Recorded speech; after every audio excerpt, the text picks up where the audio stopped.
Dude! Ahoy! What up? I'm assuming we're getting right into the big news with the Kelnick trade. Wait, what? Are you kidding me? The Mariners traded Jerry. Let's get right into it. Let's go. Let me guess, to the Royals? Salary You dumps. wish. Salary dumps, baby. Actually, Salary dumps. don't wish.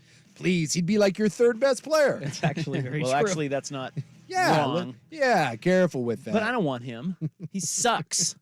the Atlanta Braves He's did. going to the He Braves. can't hit. Oh, my God, the Braves got him? The Braves. The team with the Oh. with statistically the best offense in history just got better by adding the 222 power that is Jared Kelnick. Well, the Braves are one of those teams.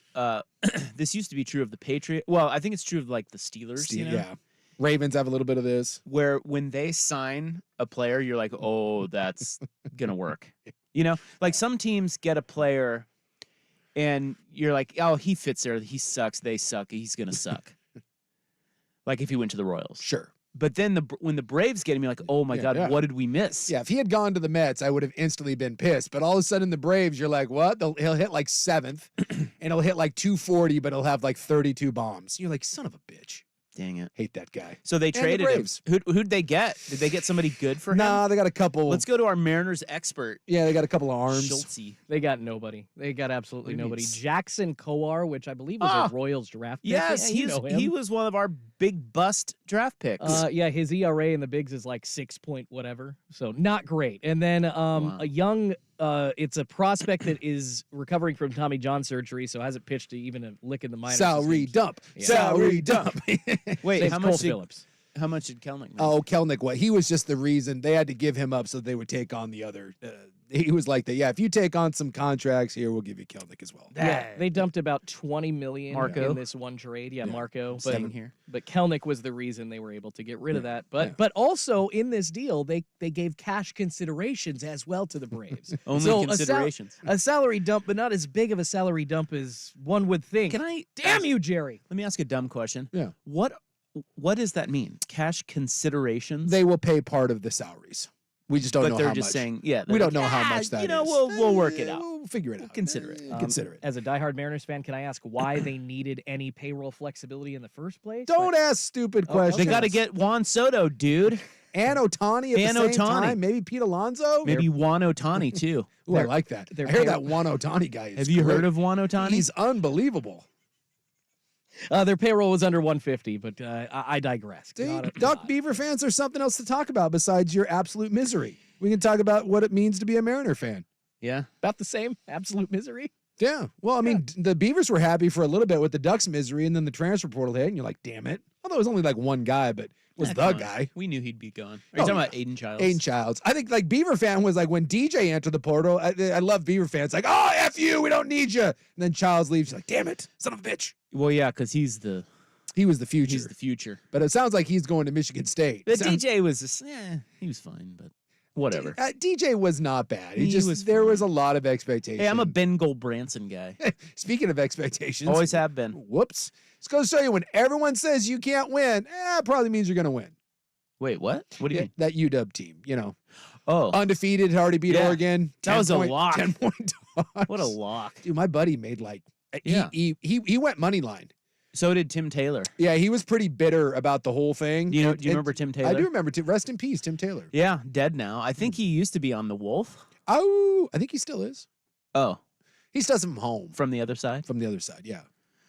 Yeah, he bet on him too, and he was bragging. He was bragging to me. He's like, "Check this out, Rob."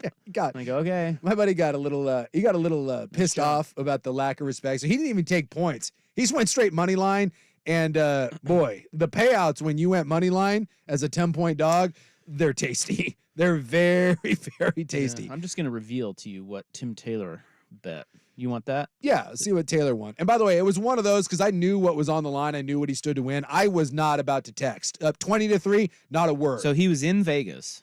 So Taylor was? That's how he bet. On Okay. it. Oh, Yeah. even better. Yeah, he was at Park MGM. That's a nice little hotel there. He bet $250 Mhm. and he won $725. yeah. So he went money. Plus 290 Yeah. on the money line. Well, My Huskies. well, there were As predicted here that was one by Joey Harrington. I am not surprised necessarily that Washington won. We knew they were capable of it. Obviously, they beat them 2 times in a row, once at home, once on the road. I'm surprised with one, how healthy they looked after spending the last 6 weeks just limping around. And by the way, you saw a team that when they're healthy, I think is as good as anyone in the country. I'm just surprised at the way it went down. Like when we were talking about this game and said, how does Washington win it? I said, to me, the only real advantage that I can point to for Washington, and it is a big advantage, was on the outside. Their receivers, especially with getting 2 guys back that haven't been healthy all year to go along with Polk and Ndunze, like that's your matchup. But I'm like, if you don't have a healthy quarterback and you don't have a healthy run game, it doesn't matter. And we went into this game, like, look, Penix is dealing with busted ribs. I don't care what they tell you. Penix has broken ribs. Like, people close to that program, they're like, dude, they're not going to say anything. He's been playing with broken ribs. But obviously, as time goes on, that stuff heals. And then Dylan Johnson, who couldn't hardly walk at the Apple Cup, all of a sudden comes out and looks like freaking, he's like Derrick Henry. So it wasn't that Washington won. It's just that the one matchup, it was like, okay, it has to be that. And granted, that was a difference in the game, but they won that game because they were more physical. They beat Oregon to the punch at the line of scrimmage and in their run game, and that's the one that I would have told you was not going to happen. I didn't believe it could. But doesn't that explain why they're undefeated, though? Yeah. It's like that right there. Like, we kept talking about them these last 6 weeks, like, man, what's going on with Washington? Didn't look good. They don't look the same. Nope. And we focused on Penix, but what we failed to acknowledge is how good they are up front and how good they are everywhere else. Yeah. They're just damn, Yep. And we thought because they weren't, killing teams that, I don't know, maybe they weren't that. We got lulled into thinking they just weren't that good. Well, when you spend, but they have been the whole time. Yeah, but when you spend 6 weeks kind of, I don't know, middling around. I know, but it's a good lesson. It's a good lesson, and a lot of that point spread was just the fact that Oregon was killing everybody. Yeah, everybody's going to bet Oregon, but it's just a good lesson. And don't, you can't always judge a team by, if they're just squeaking by games. They're undefeated. Yep. Like, there's something there. Like, you can't go undefeated without damn good football players. You just can't. There is, and Alabama's a little bit like this, and I know they're not 100%. They're not undefeated, but Alabama is one where it's not style points, man. It's ugly. They're converting 4th and goals from the 30 in the final seconds to win games, and yet they get in the biggest game of the year, much like Washington. Looked great. And they looked great because they're really well coached. They have really good players, and they were pissed. They wanted it. And that's a different team than what we saw in week 3 or 4. Exactly. Whereas Washington kind of did the inverse. Yeah, Washington for the first 6 weeks of the season, we were like, dude, this is as good as anyone in the country. They beat Oregon, and we're like, well, dude, that's a championship team. And then they spent the next month and a half convincing us that they weren't. And the disrespect thing, I think health had a lot to do with that. Getting Thule, their big nose tackle, 91 back and healthy and not on a pitch count. Getting Turner back. They getting actually 2 safeties back. Getting their 2 receivers. McMillan, if you watch him like in the slot, he was a difference. One, Oregon was without one of their corners. The other one went down. So they were already down DBs, and they could not bring a heavy safety into the game because he couldn't cover. And when they went light box, Washington rammed it down their throat. And by the way, they got Giles Jackson back too. So all of a sudden you just had this bevy of weapons that UW threw out there. And now all of a sudden the shorthanded team wasn't UW, it was Oregon. And really, they just didn't really have an answer for it all game long. No, they didn't. But that kind of sounds like an excuse, though. Oh, I just Washington beat them fair and square. Yes. I mean, I'm not saying you're saying that they didn't. It's just that sounds like, Oregon was it's just funny. We were sitting there all season looking at Washington and just being like, dude, it's a shame they're not at full strength. And all of a sudden, within a week or two, Washington got healthy and looked good, and they reminded us, hey, by the way, when we are at our best, Washington can win this whole thing. Well, do you think? Yeah, absolutely. And so when they're at their best, and I do think injuries, and I think the moment was a little big for Bo. I think he felt the pressure. I don't think he performed very well. He didn't look very good right out of the gate. And you throw that out there, and I know that ended up being a close game, but Washington was the better team from start to finish. Yeah. And at this point, I don't want to hear one single thing, because I've heard this the last 2 years, that when Oregon loses those games, we were the better team and it was just one play. No, Washington is better than you Plain and simple. Dan Lanning has a DeBoer problem. Because this is what, like we say with Ohio State, the proof's in the pudding. 3 games in a row now. Once at home, once on the road, and once with everything on the line, Washington has been better than you. So there is no more of this eye test. There is no more of, well, if we just did this and we did that. Look, Washington is the better football team, period, end of story. All right, let's parlay that into our poll question here at 1080 The Fan on X. It's brought to you by AAA Heating and Cooling, family business helping families for over 60 years, AAAIAQ.com. Now, Friday, apropos because we have playoff controversy, as you know. Yeah. Friday, we asked you, which team are you most certain will miss the college football playoff? Interestingly enough, Washington won 34%. They're going. Yeah. Texas got 31%. They're going. Alabama got 18%. They're going. And Florida State only got 17%, and they're the ones not going. I'm mildly surprised that they had the balls to do that, but well, we'll get into it. It happened. We got a whole lot of bitching to do about that. Today's question is this, and it's already up there. It's pinned to the top of our X account at 1080 The Fan. Go vote. Vote hard. How tough was the Pac-12 championship loss to Washington? Toughest of losses. It hurts, but it happens. Tip the cap and move on, or tough, more like awesome.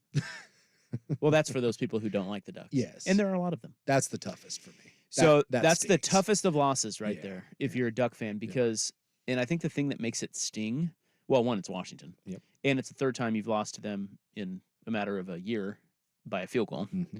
That all stings. But I think what makes it even worse is that there are really no major areas where the Ducks needed an upgrade. You know, like when they ran into roadblocks that ended special seasons or, you know, in the past, there's always something you can point to. You can say, oh, well, against, you know, like LSU, they're just not meaty enough up front or this or that. They're loaded everywhere. Like they just got punched in the mouth, and it's really disconcerting that they were kind of flat. Like Washington showed up like, hey, dude, we're gonna kick your ass. And if Oregon, I don't know. I don't know if they overlooked them. I don't know how you could overlook your rival in a big game like that. But did they take him for granted? Because it was really ugly at first, right out of the gate. Sometimes, and this is a real thing. We talked about it going into the Civil War. I remember a number of years ago when that was the one where Jeremiah Johnson ran crazy down at Reeser. And Oregon State, all they had to do was beat Oregon, and they go to the Rose Bowl.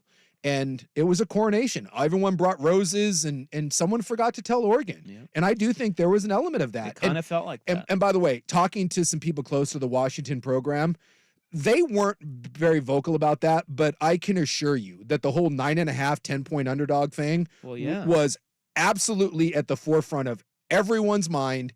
And someone forgot to tell UW that they're not as good as Oregon and that they, were going to get steamrolled. The game was really close, and those two teams are really close. They've been close every time they play. They're 3 games decided by 9 points. But it is amazing how roles matter. Like when you get one team who feels slighted and is pissed and is focused and is underappreciated and has that underdog role, it is so much easier to play out of that role than it is with the target on your back. And I think that's what we had. We had that on both sides, and I think it affected both sides. It affected Washington very positively. Not that they wouldn't have won the game anyway. I'm just saying that really helped them. But it also, I agree with you. I think that a lot of the pressure was there with Oregon, and it's like, oh crap. And maybe they were just reading their own press clippings a little too much. Because once they got going a little bit, then it was a nice back and forth. Good. But when you and it was a high level game. Yes, Lanning said as much. When you fall behind to a good team like that, it's tough. It's tough. But they had the lead at the start of the fourth quarter. Yeah. They were up, so couldn't hold it. They just, they didn't make enough plays to win. It's just that is like that's the thing that stings. I think the most is it's just flat out. You got punched in the mouth and beat. There's nothing. There's not one excuse. Nope. Like you should have won that game. Yeah. You feel like you're better than Washington. You have Bo Nix, who's pretty much a Heisman lock, who is now not a Heisman lock. You've got NFL players at every level. It's a revenge game. They beat you already once. Their quarterback's banged up. You're 10-point favorite. Dude, you blew it. Yep. And that's I don't know. That's got to be. That's why I said that's the most painful of That's losses. as hard as it gets. And you felt like if you got into the dance, yes. And that's, by the way, it's not a guarantee you would have gotten into the dance. They'd probably be the would've. 2, don't you think? I think they'd be with Washington. Like Washington's the 2, right? I would think so. So they would play Texas. They'd beat Texas, right? And to know that it was an opportunity not just to get there, but you thought you had the team to win and then get slapped like that, it's the toughest of And now you got to go play Liberty. Who cares? What? Whatever. Liberty? I could give 2 you-know-whats. I'm not happy about that one. And that's the other crappy one is when you get one of these games is it's everything for Liberty and for Oregon. It means nothing. Although Bo's going to play in it, which is a surprise, but you know. All right, we'll get to all this stuff. There's our poll question at 1080 the fan on X. How tough was the loss to Washington? Vote hard. Vancouver Ford text line is 503-864-6326. Your dollar goes further at Vancouver Ford. They treat you right before, during, and after the sale. VancouverFord.com. Playoff controversy next on the Fan. Seahawks football is on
Days in a row off due to, well, football and the weekend. Well, for you, gents. Yeah, I'm talking about the stars of the program. Yeah, not the Schultzy. lowly little side hands like me. Not we you, know, buddy. We know. Yeah, we were off Thursday, Seahawks, and then Friday do the Ducks. So we have much to discuss. Hawks, Duckies, and then us. And that Hawks game was fun. Yeah, it was a great game. Wasn't that fun? Yeah. Not if you one had, punt. Not if you had the the Cowboys and the laying the points. Oh yeah, I bet the Seahawks on that one. Did you? Yeah, I'm gonna bet brag for you. Well, I like it. I covered. Not talking about those losses. I But, won. you know. No, I won't tell you about my losses, but I No, will tell you yeah, when I win. Absolutely. Okay, so Oregon loses to Washington, guys. I don't know if you saw it, but they did, and it was right here on the fan, and it was bad. It was a good game, It was a great game. but man, Washington, They were the better team, they were start to finish. excellent. They were absolutely excellent Yeah. and deserved it. It'd take nothing away from them. So they punched their ticket to the tournament. Mhm. Okay, That's well, usually what happens when you go undefeated in a Power 5 Yeah. conference. Ah! Not so fast. I see what you mean. Yeah. So then, who was next? I think Alabama beat Georgia next. right? Alabama beat Georgia, and then the Iowa-Michigan game and the Florida State-Louisville game were on kind of same That's right. time-ish. They were at the end. Okay, so Michigan. So Alabama beats Georgia, and look good doing it. Yes. Great game.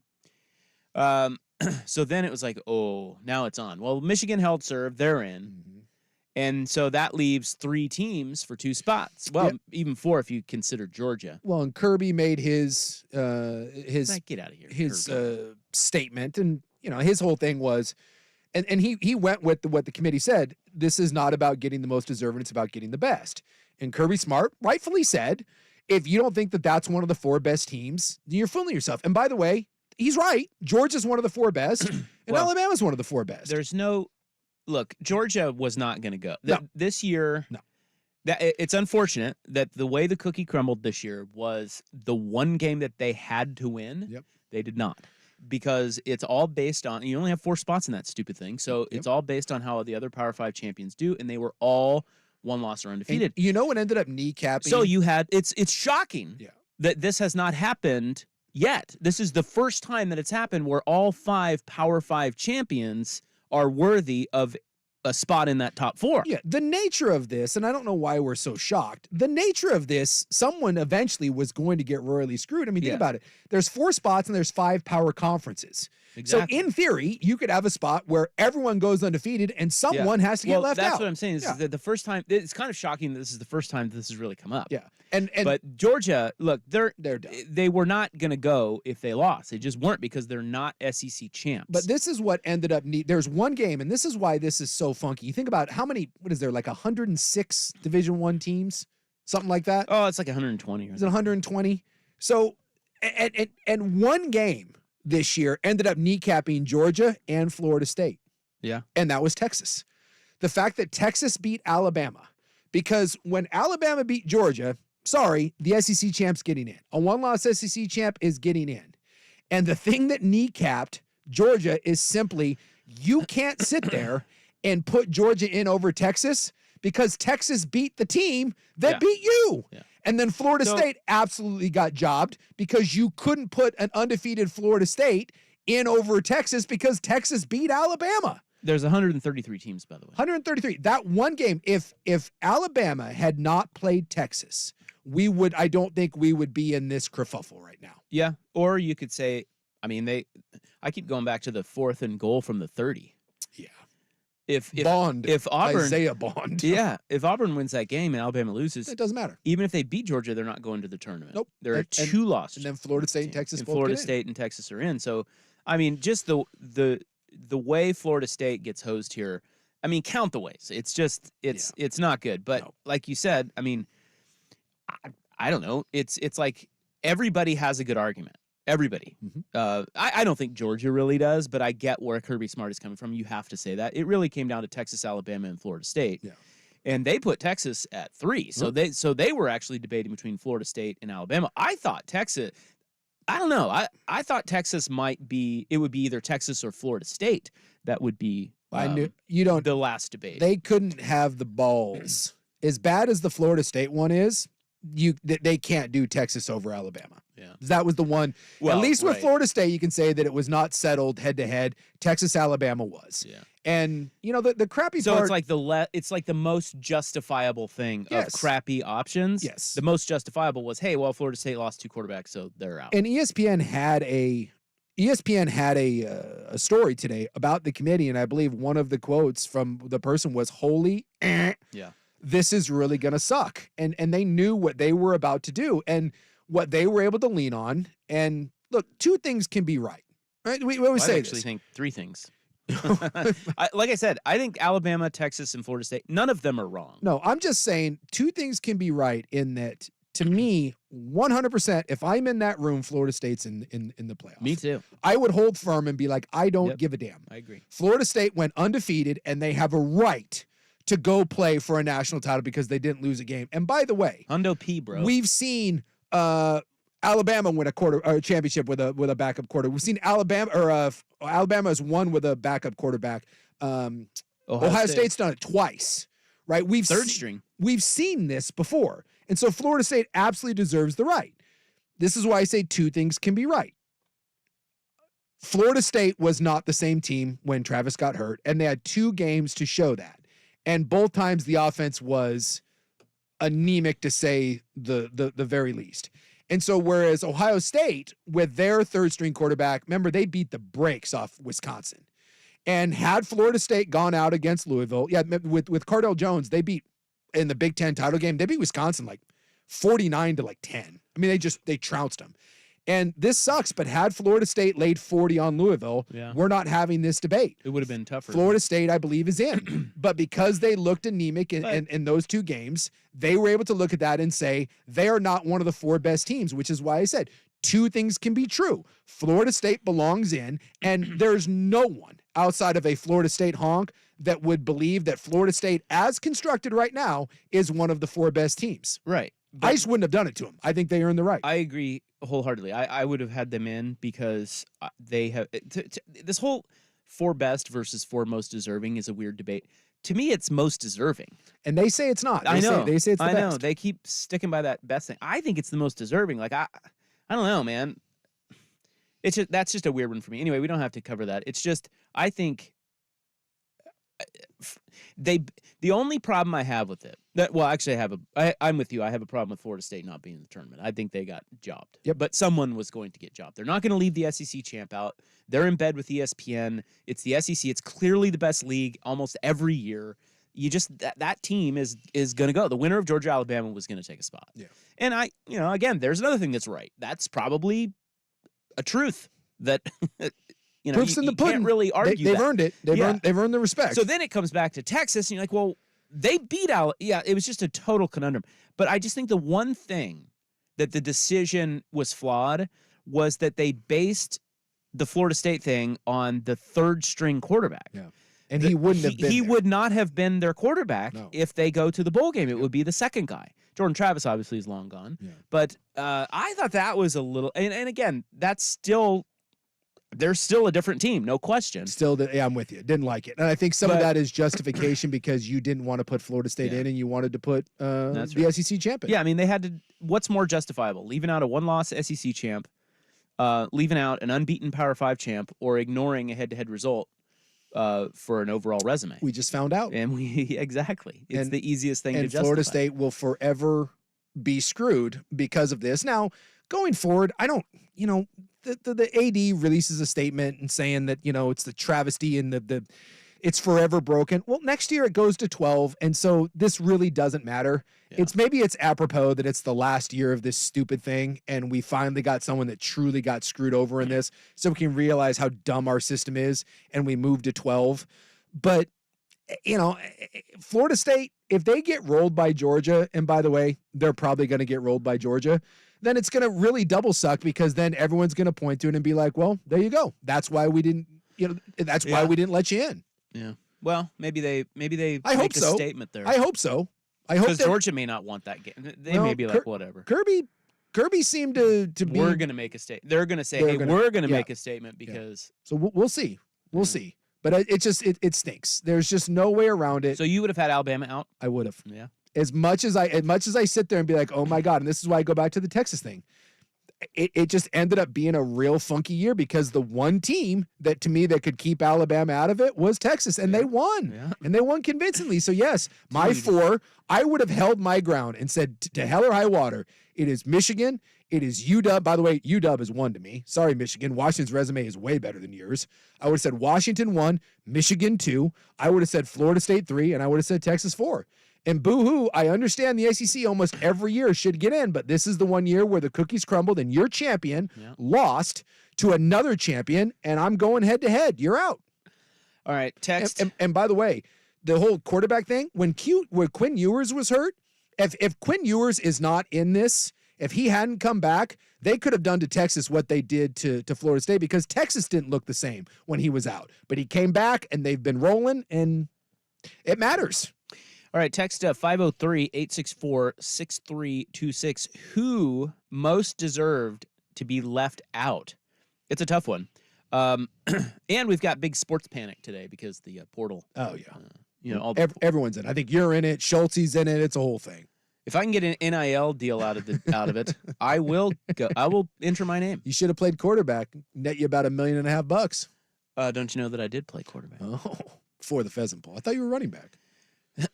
Well, I was a DB when I recovered the fumble in the Pheasant Bowl. Yeah. Little white DB. Dual threat. But yeah, they gave me. I told you my running back story, right? Oh yeah, because I was fast. Yeah. So they finally tried because I chased down Kyle Crable on the sideline. Kyle Crable was the big stud running back. Oh, people know. I mean, that's and so the coach was like, "Whoa, let's give Ropp a couple runs," and they gave me. And this is in practice. They gave me a couple. This is the Steelers. Yeah, we were the Steelers. Couple carries. Gave me a couple carries, Yeah. and my offensive line, I blew them up. They sucked. No. I had nothing. You pulled a Zach Wilson. You don't want to run behind that line. Yeah. I'm like, what are you doing, Greg Gearing? Move me to the other side of the ball. You give me a hole, I would have hit it. And that was the end of my running back career. Yeah, but the illustrious DB, that was just beginning. I saw that ball laying on the ground, man. I dropped right on that thing. Instinct. Did my little celebration dance. It's great. All right, sports panic is happening all around the country and here in the Northwest because of transfer. Yeah. So there's a lot of names that we need to go through regarding that as well. So all of that is coming up and our Stockwatch. But first, let's go to Schultze with SportsCenter. Now, from the Spirit Mountain Casino Sports Desk, a SportsCenter update on 1080 The Fan. This update brought to you by Toro Mexican Kitchen. Transport yourself to Baja, Mexico with delicious regional dishes and cocktails. Book your table today at ToroPDX.com. First on the Fan, the entire bowl season schedule released now, including matchups for Oregon and Oregon State. The Ducks going to face off against number 23 Liberty in the Fiesta Bowl on New Year's Day. The Beavers taking on Notre Dame in the Tony the Tiger Sun Bowl. That's set for December 29th. Oregon coach Dan Lanning says Bo Nix will play in the bowl game. As for the Beavers, quarterback Aiden Childs headed to the transfer portal. He's expected to follow Jonathan Smith to Michigan State. Ben Branson is going to get the start at quarterback against the Fighting Irish. Duck safety Draymond Davis reportedly becoming the fourth Oregon player to hit the transfer portal. He joins receiver Chris Hudson, defensive back Brian Addison, and receiver Ashton Cozart. And the Beavers officially announced they have hired former quarterback Ryan Gunderson as their new offensive coordinator. In the NFL, Week 13, wrapping up with the Jaguars hosting the Bengals for Monday Night Football. Jacksonville a 10-point favorite. They will have Travis Etienne in the backfield. He was questionable, but Doug Peterson says he will play. Kickoff set for 5:15 on ABC. More sports scores and stories in 30 minutes. I'm Schultze from the Spirit Mountain Casino Sports Desk. Get in the game at Spirit Mountain Casino. Watch and wager on all the pro and college action. Learn more at spiritmountain.com. Your favorite fan shows are on YouTube. Mash the subscribe button and like us for live streaming video and 1080 The Fan on demand. Do you have a stubborn drain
text messages here. Vancouver Ford text line 503-864-6326.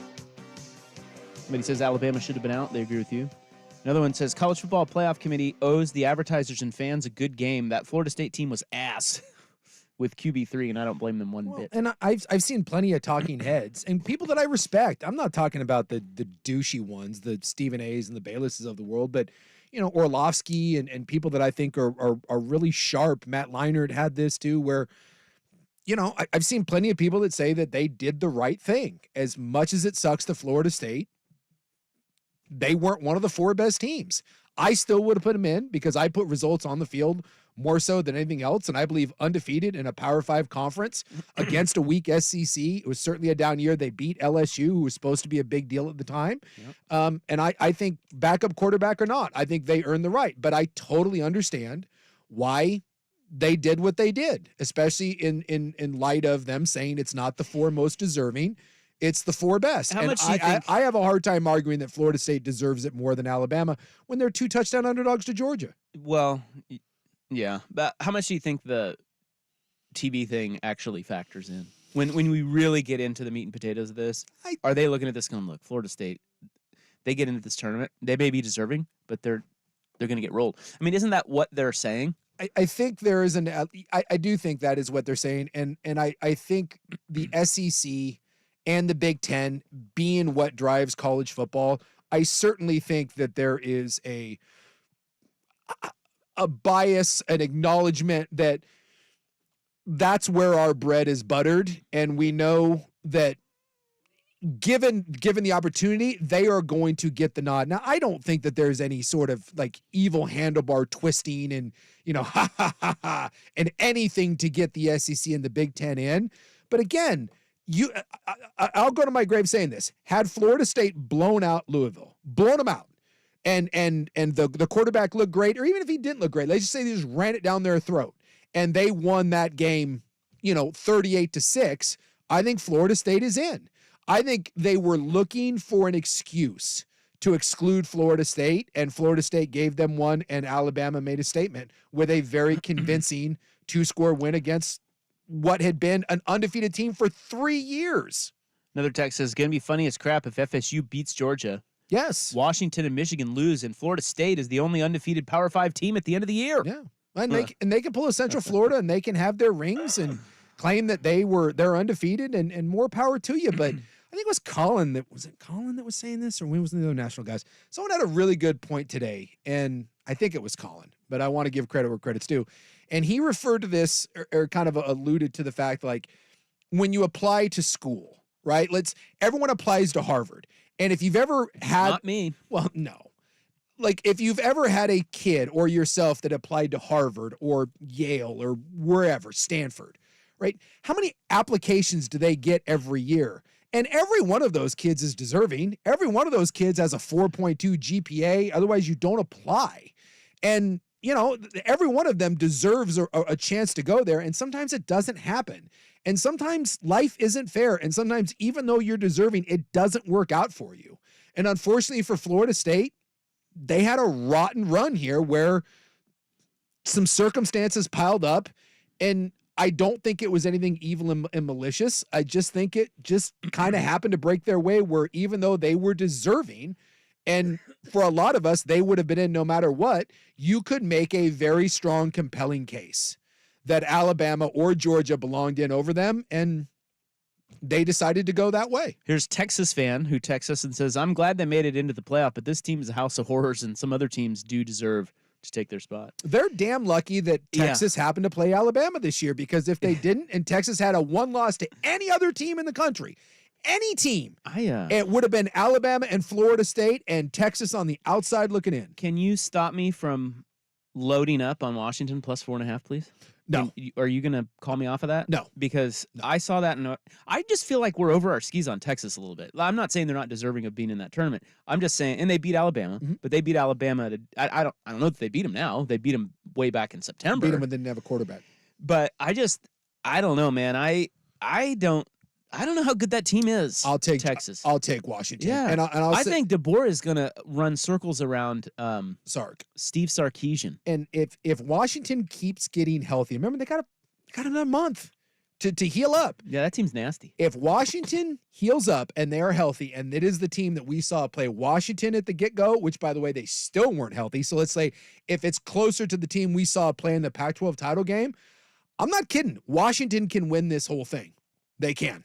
Well, yeah, I mean, I think they're number 2. Of course they can. It's just I think they beat I just Texas. think Texas is kind of overrated. I think they beat Texas. I still think Alabama wins the whole thing, but Oh, Washington. you do? You think Alabama beats Michigan? I do.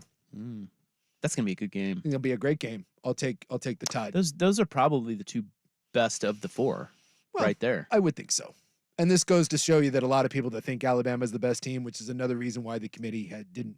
As bad as it sucked, it's hard to argue with the way Alabama has looked. All right. You know, so I just think if you're a Washington fan, I remember a couple years ago, well, it was more than a couple, but when they played Alabama the last time they made the college football playoff. And by the way, that game was close. They just couldn't score against them, right? I mean, the defense held up their end of the bargain, but it always feels like when one of these teams like this has gotten in, it's like, yeah, but there's the gorilla in the room. I don't think there's a gorilla in the room. I really don't. So if you're Washington, and I think Texas probably feels the same way, you're sitting there and saying, hey, this is a chance for us to do it. And I like Washington's matchup in this. I think Washington will play for a national title. To me, they beat Texas, and then we'll see what happens. Whoever comes out on the other side, Alabama or Michigan. All right, we've got some bros jumping in the portal today. Yeah, 500 plus. 500 kids. 500 kids. We've got a key list of quarterbacks too, and we'll get to that next on the Fan. Oregon Ducks football is on the Fan. Swings it out to Bucky.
portal officially now. Wasn't there like 2,000 last year? Pull it up for you. But yeah, it's going crazy. And by the way, this is just the start of it. More are going to be entering, and we had 500 just today that threw it in. This was like at 3:00 when I saw. It's wild out there. Well, we already heard DJ U's headed out. Yeah. Aiden Childs followed him today. So Oregon State has lost 2 quarterbacks.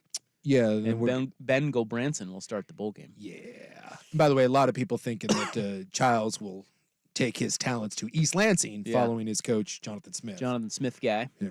Dylan Gabriel is leaving Oklahoma. He's their quarterback. And I when you look at the hierarchy and rankings, I think that's probably him and That's the top guy, right? Him and Riley Leonard are probably the 2 top guys. Cam Ward.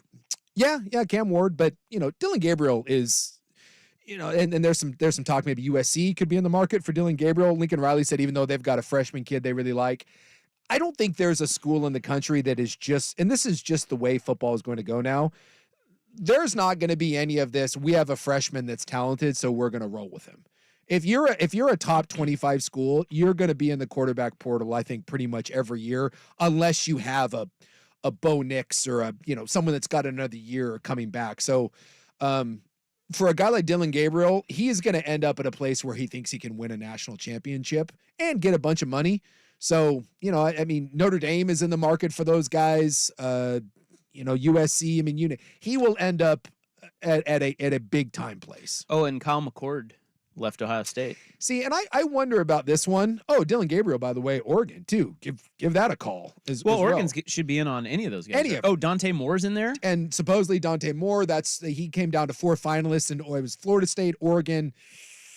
There were 2 others off the top of my head. Are you talking about initially or no? Like right now. He's already considering Oregon. Yeah, I guess he's already because he committed to Oregon. He committed to originally. Oregon. Yeah.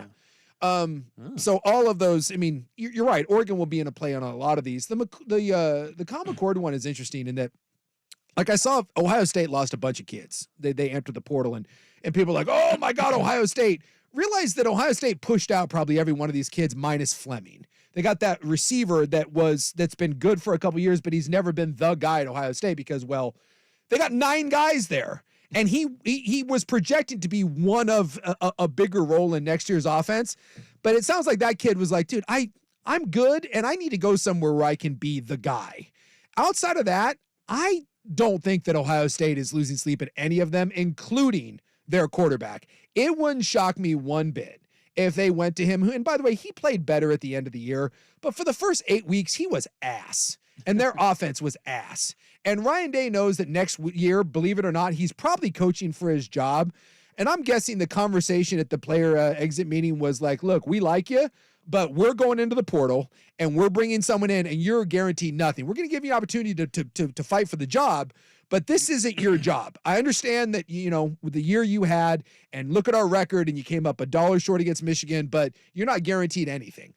That's the one thing to remember about these transfer portals is a lot of these kids that end up in them, especially from big-time programs, see Oregon. Oregon had a couple 4-star kids enter today, and it's almost exclusively, in this case, coaches or teams, for lack of a better word, suggesting that maybe you enter the portal and go find somewhere else to play because you're not in our plans. They're upgrading for sure. And then the other kid, the Boise State quarterback, Taylon Green. Yeah. He's leaving, and I think a lot of people in Corvallis are interested in that. Mm-hmm. Like maybe he could be another one on your list. Because Oregon State needs to go find a quarterback, and they're not going to be in the market for, the big guns. Oh, and it sounds like Will Rogers, the Mississippi State kid, who was banged up this year, but the last 2 years with Mike Leach, he had really good years down at Mississippi State. Sounds like he is UW bound, and he's going to be the guy for DeBoer. No kidding. Yeah, and again, none of this is official, but definitely a lot of noise that there is already a mutual interest and that could be done fairly soon, and that he could be the guy going to UW. And there's a connection there, or what? I don't know if there's a connection other Like, than it's interesting to me that Washington wouldn't. I mean, I've never seen Will Rogers play. Is he really good? I don't know. But he's not like top 5 in the portal. Why wouldn't they go after one of the higher guys? Well, and maybe there's a connection, maybe there's a fit. I mean, Penix was viewed kind of as a Well, Rogers was a Washington State guy. He was a Mike Leach guy, he wasn't a Washington or not Washington State, but Mike Leach. He was a Mike Leach guy. Yeah. Yeah, so I'm looking here. I know last year, like I said, it wasn't great, but the 2 years before that with Leach, 68, 73% completion, over 4,000 yards, almost 5,000 one year, 35, 36 touchdowns, 8 picks, 9 picks. So that's what they're going off of.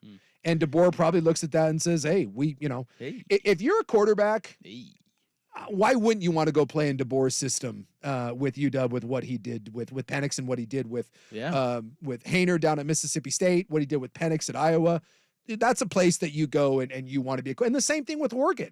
I mean, every one of these quarterbacks should want to go play at UW or at Oregon. All right, got some Oregon State news, which we'll get to next, and then our Primetime Stockwatch, what we're buying and selling from the weekend in sports, coming up on The Fan.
All right, welcome back. Hope you're having a nice little Monday. It's Rop and Sook.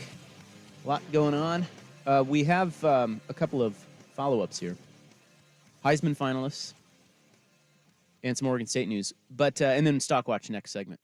So I'm going to try to cram it all in here. But the Dylan Johnson connection is Will Rogers to Washington. Yeah, he transferred from Mississippi State. Yeah, and it could be too, like when you're watching film on him, you see film on Will Rogers, and you'd say, hey, you should go look at this guy. There's a lot of times there is one of those common sort of links. And then for Oregon State, the connection to Talon Green is Damian Martinez. Oh, okay. So apparently they went to high school. Together. Yeah, and there you go. he's the kid leaving Boise State. Yeah.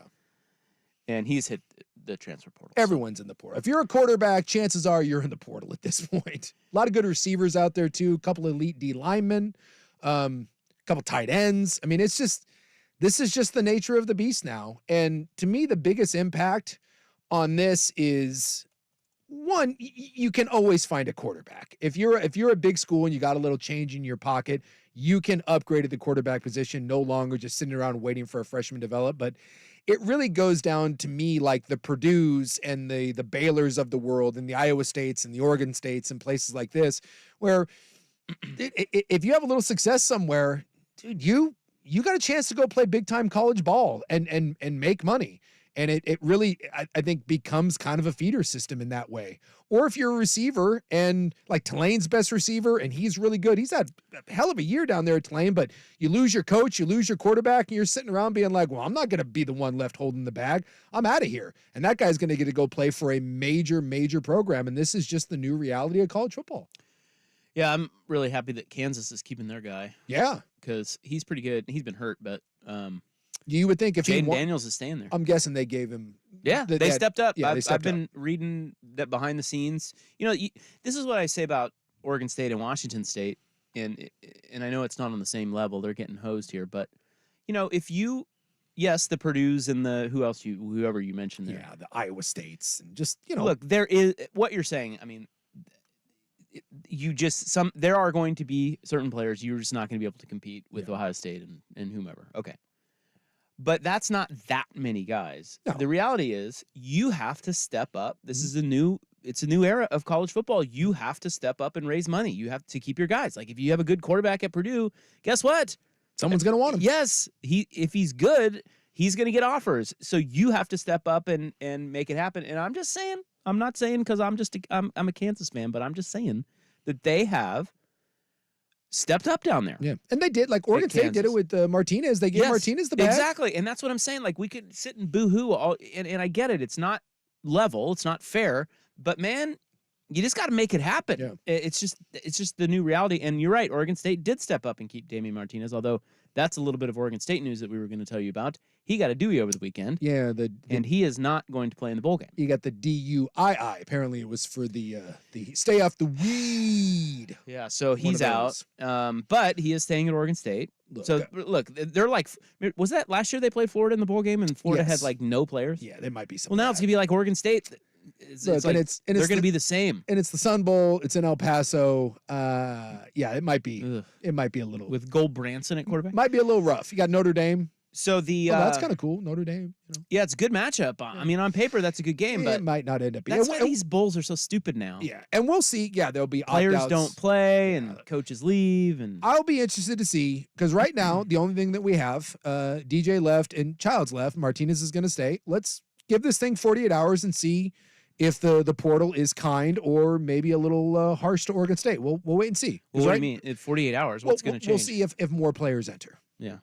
Well, yeah. I mean, they've got a whole month, don't they? Yeah, I'm just like saying. 30-day Like window. you would assume that if guys are going to go, because now you've got your head coach, you know that your quarterback's leaving. I'll be interested to see if other people are in the portal or if this team is largely held together. Oregon State did hire their offensive coordinator today. Yes, their new one. Yes, Ryan Gunderson, friend of the fan. Yeah, blast from the past. Yes, go figure. Former quarterback. He's I had to look up where he's been. I didn't even know he was in coaching. He was most recently the quarterbacks coach at UCLA. Oh, did you know that? I did not know that. Yeah, and their quarterbacks have not been good. Well, so I just want to I did see that USC also hired UCLA's defensive coordinator away. USC took UCLA's defensive. Yeah. Yeah, because their defense Their was defense good. was really good. Who was that guy? I forget off the top of my That's head. a good what his- hire. I forget off the top of what his name was. But I guess That's kind of a shot at the Bruins there, though. yeah, well, I guess that no one has any faith in UCLA, and Yeah. that Chip could be a what is it? Lynn is his last name. Is it? Anthony Lynn? No, it's Dayton Lynn, I think is his name. I don't know. And he's supposedly is a hotshot defense coordinator. Did a great job at UCLA, and I guess Lincoln Riley is going to basically give him carte blanche, whatever the hell you want, because he said in one of the articles I read, he said there has to be fundamental changes in the way we go about our day-to-day, including practice, how we practice. And I guess Lincoln Riley is telling him, you do whatever the hell you want to play defense. You tell me what you need. You need us to change the way we practice. We change the way we practice. I think Lincoln Riley realizes that something has to change. And he's got a blind spot. And kudos to him for acknowledging Yeah. it and just being like, dude, what do you need? Blank check. All right. Figure this out. Come play defense. By the way, Anthony Lynn now with the Niners. Oh, Remember him? I do remember him. Chargers Defensive coach. coordinator / head coach. Okay, what And else is I going to tell you? former Oregon State offensive lineman Kyle Devan coming back to be Oregon State's new All offensive right. line coach. Bringing back all the old Beavs. Yes, and he came from Charlotte with that Biff Porgy guy or whatever. Remember the Michigan fat dude that like that wears the cutoff. that wears the cutoff T-shirts and all that? Yeah. Yeah, he was the O-line coach out of Charlotte, so he's coming back. All right. Well, it was interesting that there was a lot of sort of controversy with Dante Moore and Yeah. his lack of development, and Gunderson was his quarterback's coach. I guess his But they blame Chip. His Meemaw blamed Chip. yeah came out and blasted him. Yeah. So It's amazing how much hate Chip gets.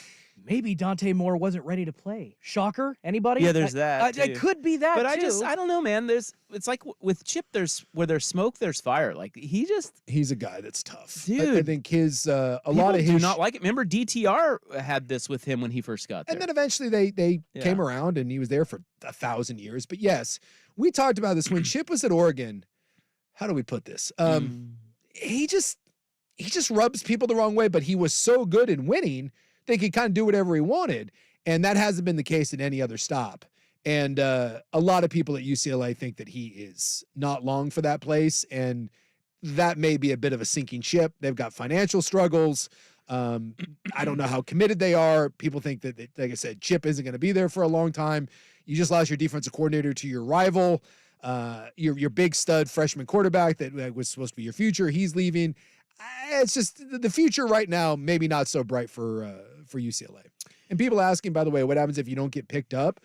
You can either go back to your team if they want you, or you just end up not having a scholarship, not having a place to play. But the vast majority of kids, there's this rumor going around that it's like half the kids, and that's a lie. The last two transfer cycles, I think it's somewhere between 85 and 90% of kids do end up on a roster. Yeah, there's a place for you somewhere. Most of the time, yes. You just have to maybe go down. Yeah, there's just a lot of like, oh, half these kids, and that's just it's not accurate. But yes, Fake news. you don't always end up, not everyone ends up with a spot, but the vast majority, and a lot of people do have to take what's kind of left. I think some people do overvalue themselves. And remember, it's the big one.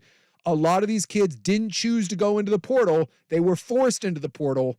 We have been told time and time again that on any big time football team, about a third of the roster, a third of your 85 scholarship is actively being de-recruited by their coaching staff. They want you gone so that they can bring in someone in the portal or a freshman that they feel is better than you, because after a year or two in today's game of college football, if they can't see you being a contributor, they want you out. So it's not always the kid that you can blame and say he entered in the portal. And Coaches, don't some of them sometimes just sniff around? Aren't they sniffing around? yes, They're just like, let's Yeah. see if I can get some offers. And if Yes. not, I'll just come back to school. 100%. All right. Well, here's another note that we'll have to talk about in our next hour of radio broadcast. But the Heisman finalists have been chosen, Mm-hmm. and they are who you would expect: Jaden Daniels, Bo Nix, Michael Penix, and Marvin Harrison. And I hate to say this because I thought, and I still believe this, that the Heisman Trophy should be Bo's. I think he's been the best player all year. And I think it was his to lose. I don't think he had to even play great. I think he had to win the Pac-12 title game. but I think a lot of people from the South and the East tuned in for the first time to watch Oregon. I don't think it was the most impressive performance, and I think he lost it. And Penix didn't win it, but I think Bo Nix gave the Heisman Trophy to Jaden Daniels. Daniels is the favorite now. I think he gave him the trophy with the Pac-12 title. I didn't think it would swing that much, but Yeah. That's why it always comes down to the last. Remember, week or two. everyone out there, and they did this with Toby Gerhardt. They did it with Christian McCaffrey. All those boys from down south, they want a reason to not give it to some light-footed West Coast pretty boy. That's right. Even though Bo's an Alabama kid, no, they won't give it to one of their own. And no. I think Daniels walks away with it. All right. So, by the way, little nugget. First time since 2010, the Pac-12 has 2 Heisman finalists in the same year. Who did we have in 10? Luck and maybe someone else? I don't know. I'm gonna have to go look that up. Okay. We'll get back to that later. Let's get to our Stockwatch. It's what Let's. we're buying and selling from the weekend in sports, and it's next on the Fan. Seahawks football is on the Fan. 6 DBs in the game. Play fake. Dobbs being chased by Witherspoon.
freshly shorn hair.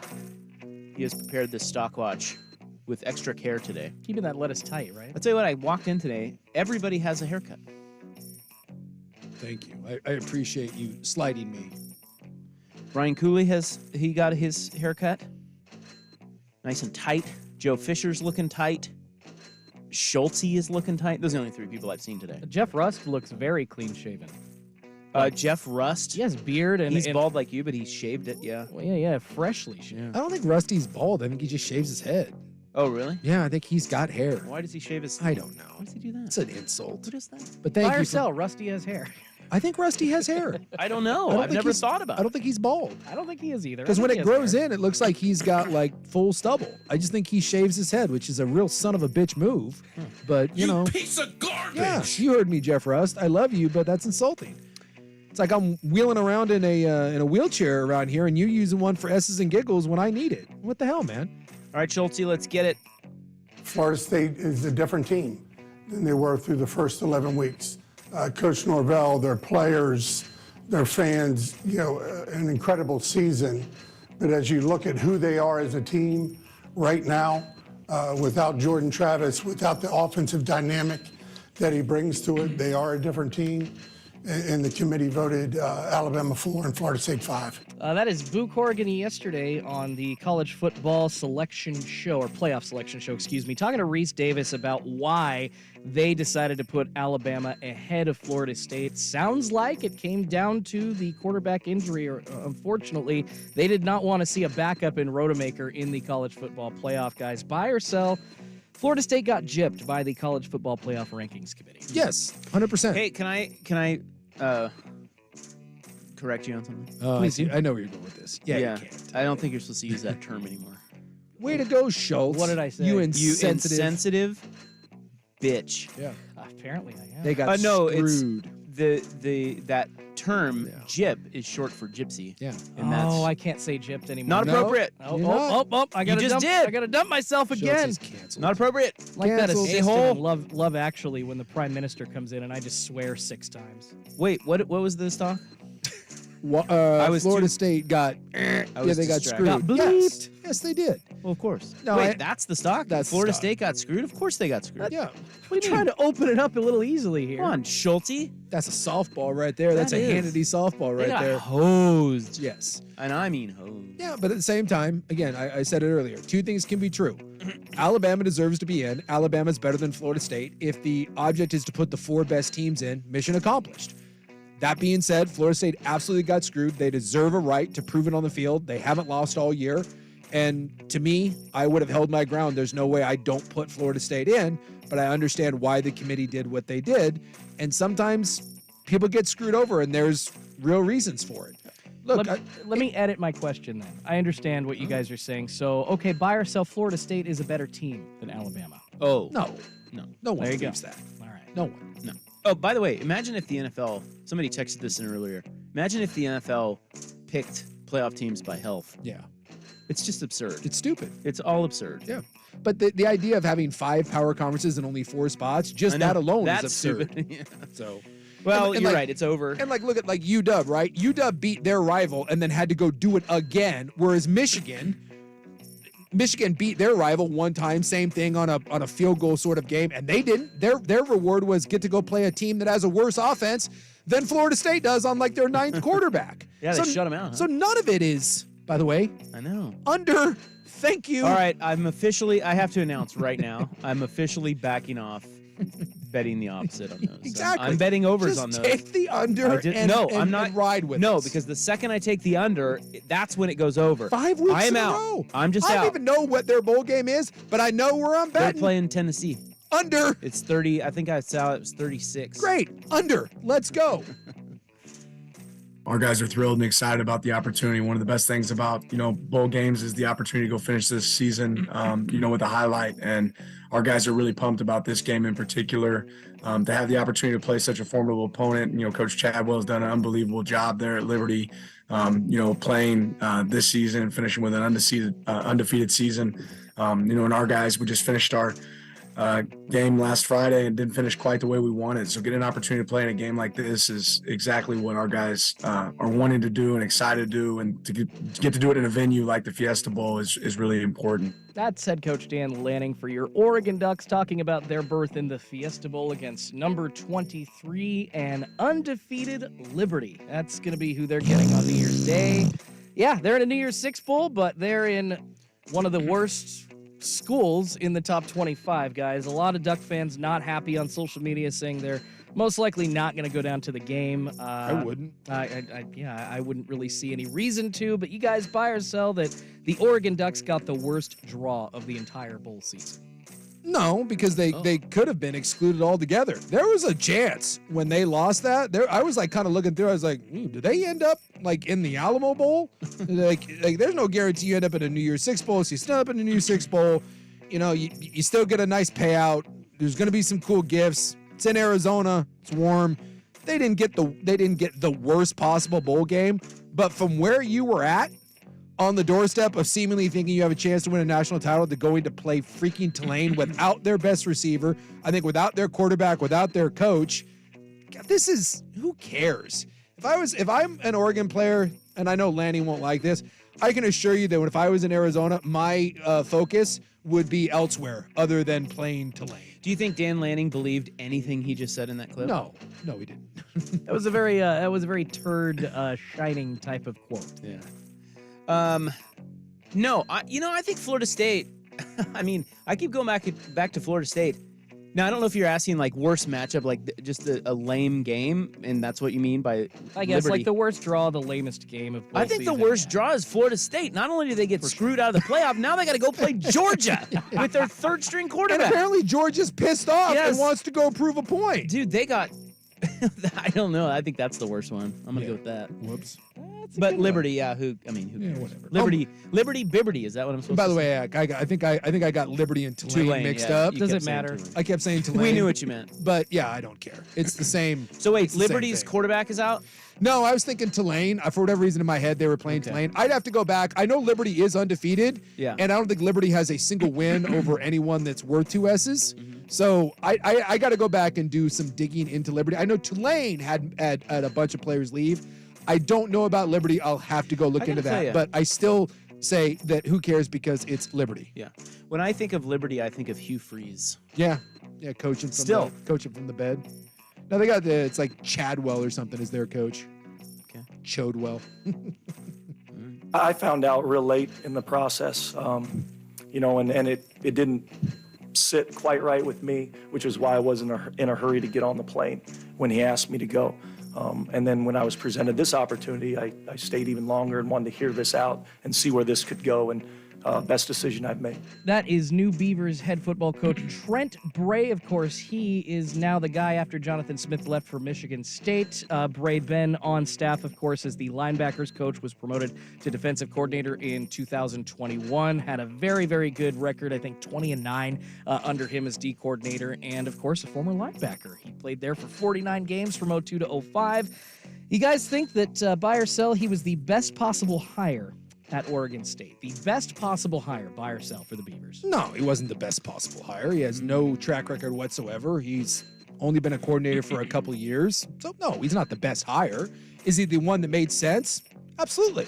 The players liked him. He's an Oregon State guy. But to say he's the best hire with a very limited coaching tree, obviously relying heavily on guys that he knows, former players, no. If you had done an extensive search, and I don't know where this job ranks now, especially with the uncertain future of where this is all headed, I don't know how popular this job was, but you got a guy like Paul Christ out there who's got a proven track record, who was damn good at Wisconsin. How are you going to convince me that Trent Bray, which we know nothing about other than a couple years of coordinator, is a better hire? So this is like the Florida State-Alabama debate. Two things can be true. Was this the best hire? No. Was this the hire that absolutely made sense for Oregon State and I have zero problems with it? Absolutely. So Chris, did he want it? Supposedly he interviewed. Okay. So, I mean, if you interview for it and your name's out there, I'm assuming. See, as I was thinking about this, I was about to say, I think it is the best hire because not anyone is going to want that job. But then you mentioned Paul Chris. I'm like, oh, well, that would have been a good hire. Yeah. So I don't know. It's really hard to say. I'm going to say no because of the lack of experience. Although I do think just what people are saying about Trent Bray on that staff, hell of a hire. Yeah. Considering the circumstances, you know. But I just don't know what would have come of a full-on search. Yeah, who knows? You know, they had to get a coach quick. Chris came up. He had coached there prior, and then Bray. So I don't know. Under the circumstances, yeah, I'm gonna go ahead and buy it for you, Jordy. How about that? I like it. Curveball for you. I don't think you guys will buy this next one. Are the Seattle Mariners broke? Number 2, if you ran a poll right now on your Twitter and said, who do you want as your GM starting today, Jerry Dipoto or Cal Raleigh, how much would the vote be tilted to Cal? Okay, first of all, they are not broke. They cannot be broke. That's absurd. Anything that they say is broke. Obviously, what the poll would be, I could insert the joke that everybody's used on Twitter. It would be more than 54% would want Cal to be the GM. All right, so the Mariners. Who was that? That was Ryan Divish. The Mariners are taking a little heat. That was Ryan Divish, the beat reporter for the Seattle Times, on with the Foul Territory podcast today, trying to break down exactly why the Mariners traded Jared Kelenic along with Marco Gonzalez and Evan White to do a salary dump, basically giving up on a young 24-year-old with a very high ceiling and giving up on the fact that you won the Edwin Diaz-Robinson Cano trade. They've essentially admitted failure on that, trying to create what they're calling payroll flexibility. So you guys buy or sell? We're at the winter meetings.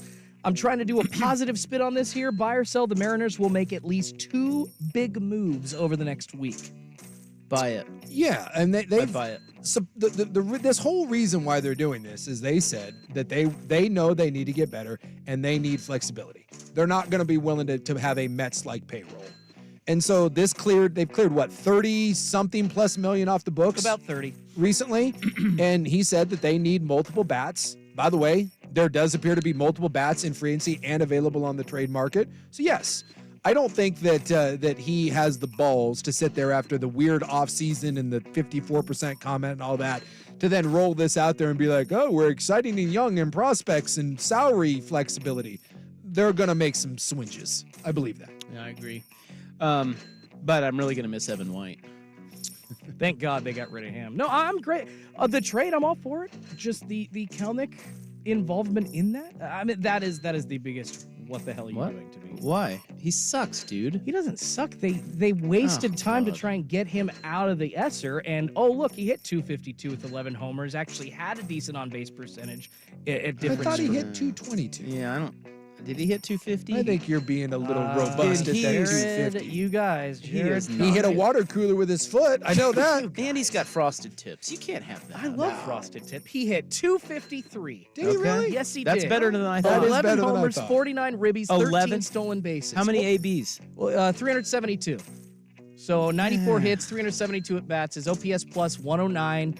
OPS 746, which is pretty decent, guys. And he's only going to be 24. All right. I just can't understand this. And I I'm hear you. very confused why a team that only had a $140 million payroll in the first place last year needs any more payroll flexibility. You're right. They're not going Mets, okay? But the Mets had like a $350 million payroll. Listen, if they get Juan Soto, none of this, everything you're saying, They need you two will more, forget. No, they need 2 more bats on top of Juan Soto. So you think that, but no, I'm You still need going Juan to Soto and 2 more bats? Yes. Maybe they should go get Teoscar Hernandez. Oh, wait. I think he might be. Wait, I think he may have just gotten dealt. I don't know. Think you do no counties? They didn't deal him. They just didn't re-sign him. What about Suarez? You guys are just stabbing me over and over and They're over good. again. You know what? I like Dipoto. The 54% thing was. Oh man, did he Done a step nice in? job building a roster. Yeah, he has done a good job there, and I think you need to give him a little slack here. I think he's going to come up with something big, and it's probably going to be Juan Otani. Who I hear it's unbelievable. Wait till you see it. He pitches and catches at the same time. Yeah, that Juan Otani. Yeah, that's all I got for you. Are we done? Okay. That's our Stockwatch each Monday, brought to you by Goldberg Jones. 1-800-DIVORCE. Phone questions answered at no charge. Did you know that? I did. Because when it comes to divorce, custody, or child support issues, you can trust them to help you. Ask Mike Lynch. Whoa. He used them. Another shot at Mike Lynch. How is that a shot? Catching strays. That's a kudos to Mike Lynch. Well, I think it kind of sounded as if maybe it was happening again. Oh, no. Mike has used them in the past, and it got wonderful results, although he did lose the cat. Kelsey. Yeah. But I guess he couldn't take care of the cat, so I think he gave. Rest in peace, cat. He gave the cat away. 1-800-DIVORCE. In the news is coming up next. We've got a lot of rain coming. I know. We've already had it, though. I don't know if you paid attention, but the well, I wasn't here this last weekend. I was not. You I heard it. Yeah, it rained a lot. And I noticed that in my driveway. It was, we got some floods. Yeah. All right. In the news is next. Schultze with sports. Now, from the Spirit Mountain Casino Sports Desk, a Sports Center update on 1080 The Fan. This update brought to you by A&E Plumbing, Heating, and Air, serving Portland, Southwest Washington, and the Gorge. Online at aneheatingandcooling.com. It's hard to stop a train. First on the Fan, the entire bowl season schedule has been released. That includes matchups for Oregon and Oregon State. The Ducks going to face off against number 23 Liberty in the Fiesta Bowl on New Year's Day. The Beavers taking on the Notre Dame Fighting Irish, in the Tony the Tiger Sun Bowl. Let's start that all over again on December 29th. Oregon coach Dan Lanning says Bo Nix is going to play in the Fiesta Bowl. As for the Beavers, quarterback Aiden Childs headed to the transfer portal. He's expected to follow Jonathan Smith to Michigan State. Ben Branson now going to get this start under center against the Fighting Irish. On the transfer portal side of things, Ducks safety Damon Davis reportedly becoming the fourth Oregon player to enter the portal this offseason. He joins receiver Chris Hudson, defensive back Brian Addison, and receiver Ashton Cozart. The Beavers officially announcing they are hiring former quarterback Ryan Gunderson as their new offensive coordinator. Week 13 of the NFL wrapping up with the Jaguars hosting the Bengals for Monday Night Football. Jacksonville, a 10-point favorite. Kickoff coming up soon here at 5:15 on ESPN and ABC. And in the association, the Trailblazers announcing that forward Jeremy Grant is in concussion protocol after leaving Saturday's loss to the Jazz. More sports scores and stories in 30 minutes. I'm Schultze from the Spirit Mountain Casino Sports Desk. Get in the game at Spirit Mountain Casino. Watch and wager on all the pro and college action. Learn more at spiritmountain.com. The latest Blazers moves and breaking news. Keep it here on your home for all-day Trailblazers coverage. 1080 The Fan. Hey, it's Isaac Ropp. I ditched my glasses and contacts thanks to King LASIK. But if you're at that age where you now need readers, consider refractive lens exchange from K2 Vision RLE. Find out which procedure is right for you. Join Dr. King and Dr. Kopstein for their final free live webinar of the year this Thursday at noon. Learn how RLE is different from LASIK, who's a good candidate for each, and why no cataracts after K2 Vision RLE, and more. Register at k2visionrle.com. Dear ski instructor, class is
We are running behind, as we usually do on a Monday. It happens.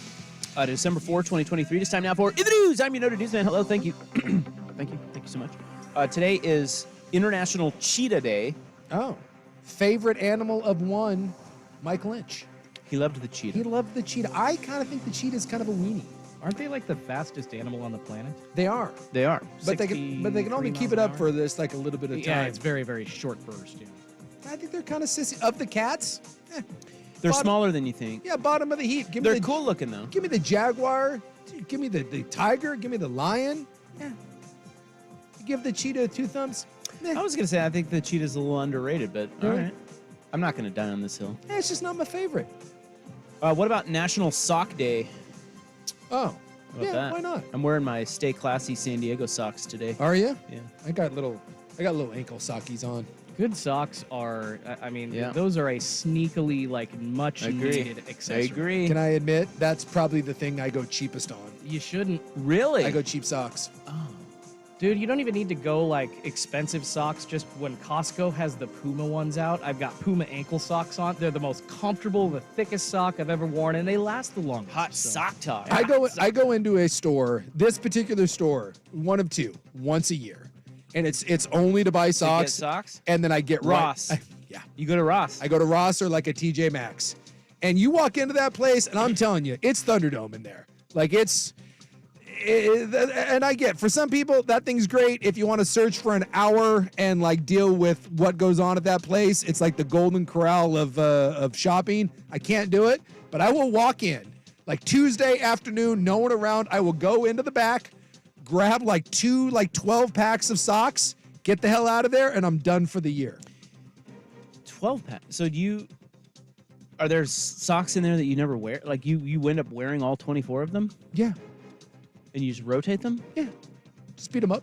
Fascinating. Well, it's usually like... I don't have 24 pairs of socks. No? No, I just wash them more often. I go through like 3 pairs of socks a day. What? So you A just said day? like, Yeah. oh, you just said like once a year, right? You do Yeah. this. Okay. See, and that it kind of doesn't matter where you buy socks, as long as you buy socks like at least once or twice a year, as opposed to just like I heard Dirt the other day talking about like I never buy socks. I got so many holes in those damn things. No, It's I like threw how away- do you roll like And this that? is the thing. I had a little... How do you... What are you... What are you, a communist? Well, and this you is... can't do that. And this is what I like. radio host. Today I took off... when I got done working out, I took off my shoe, and I noticed there was a little hole in the toe of the sock.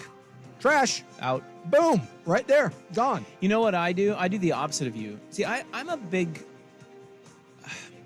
a firm believer that there are certain things that are expensive for what they are, but they're still cheap, and so they're worth it. I could see that. Socks are one of those things. Yeah. Also in that category, shoelaces.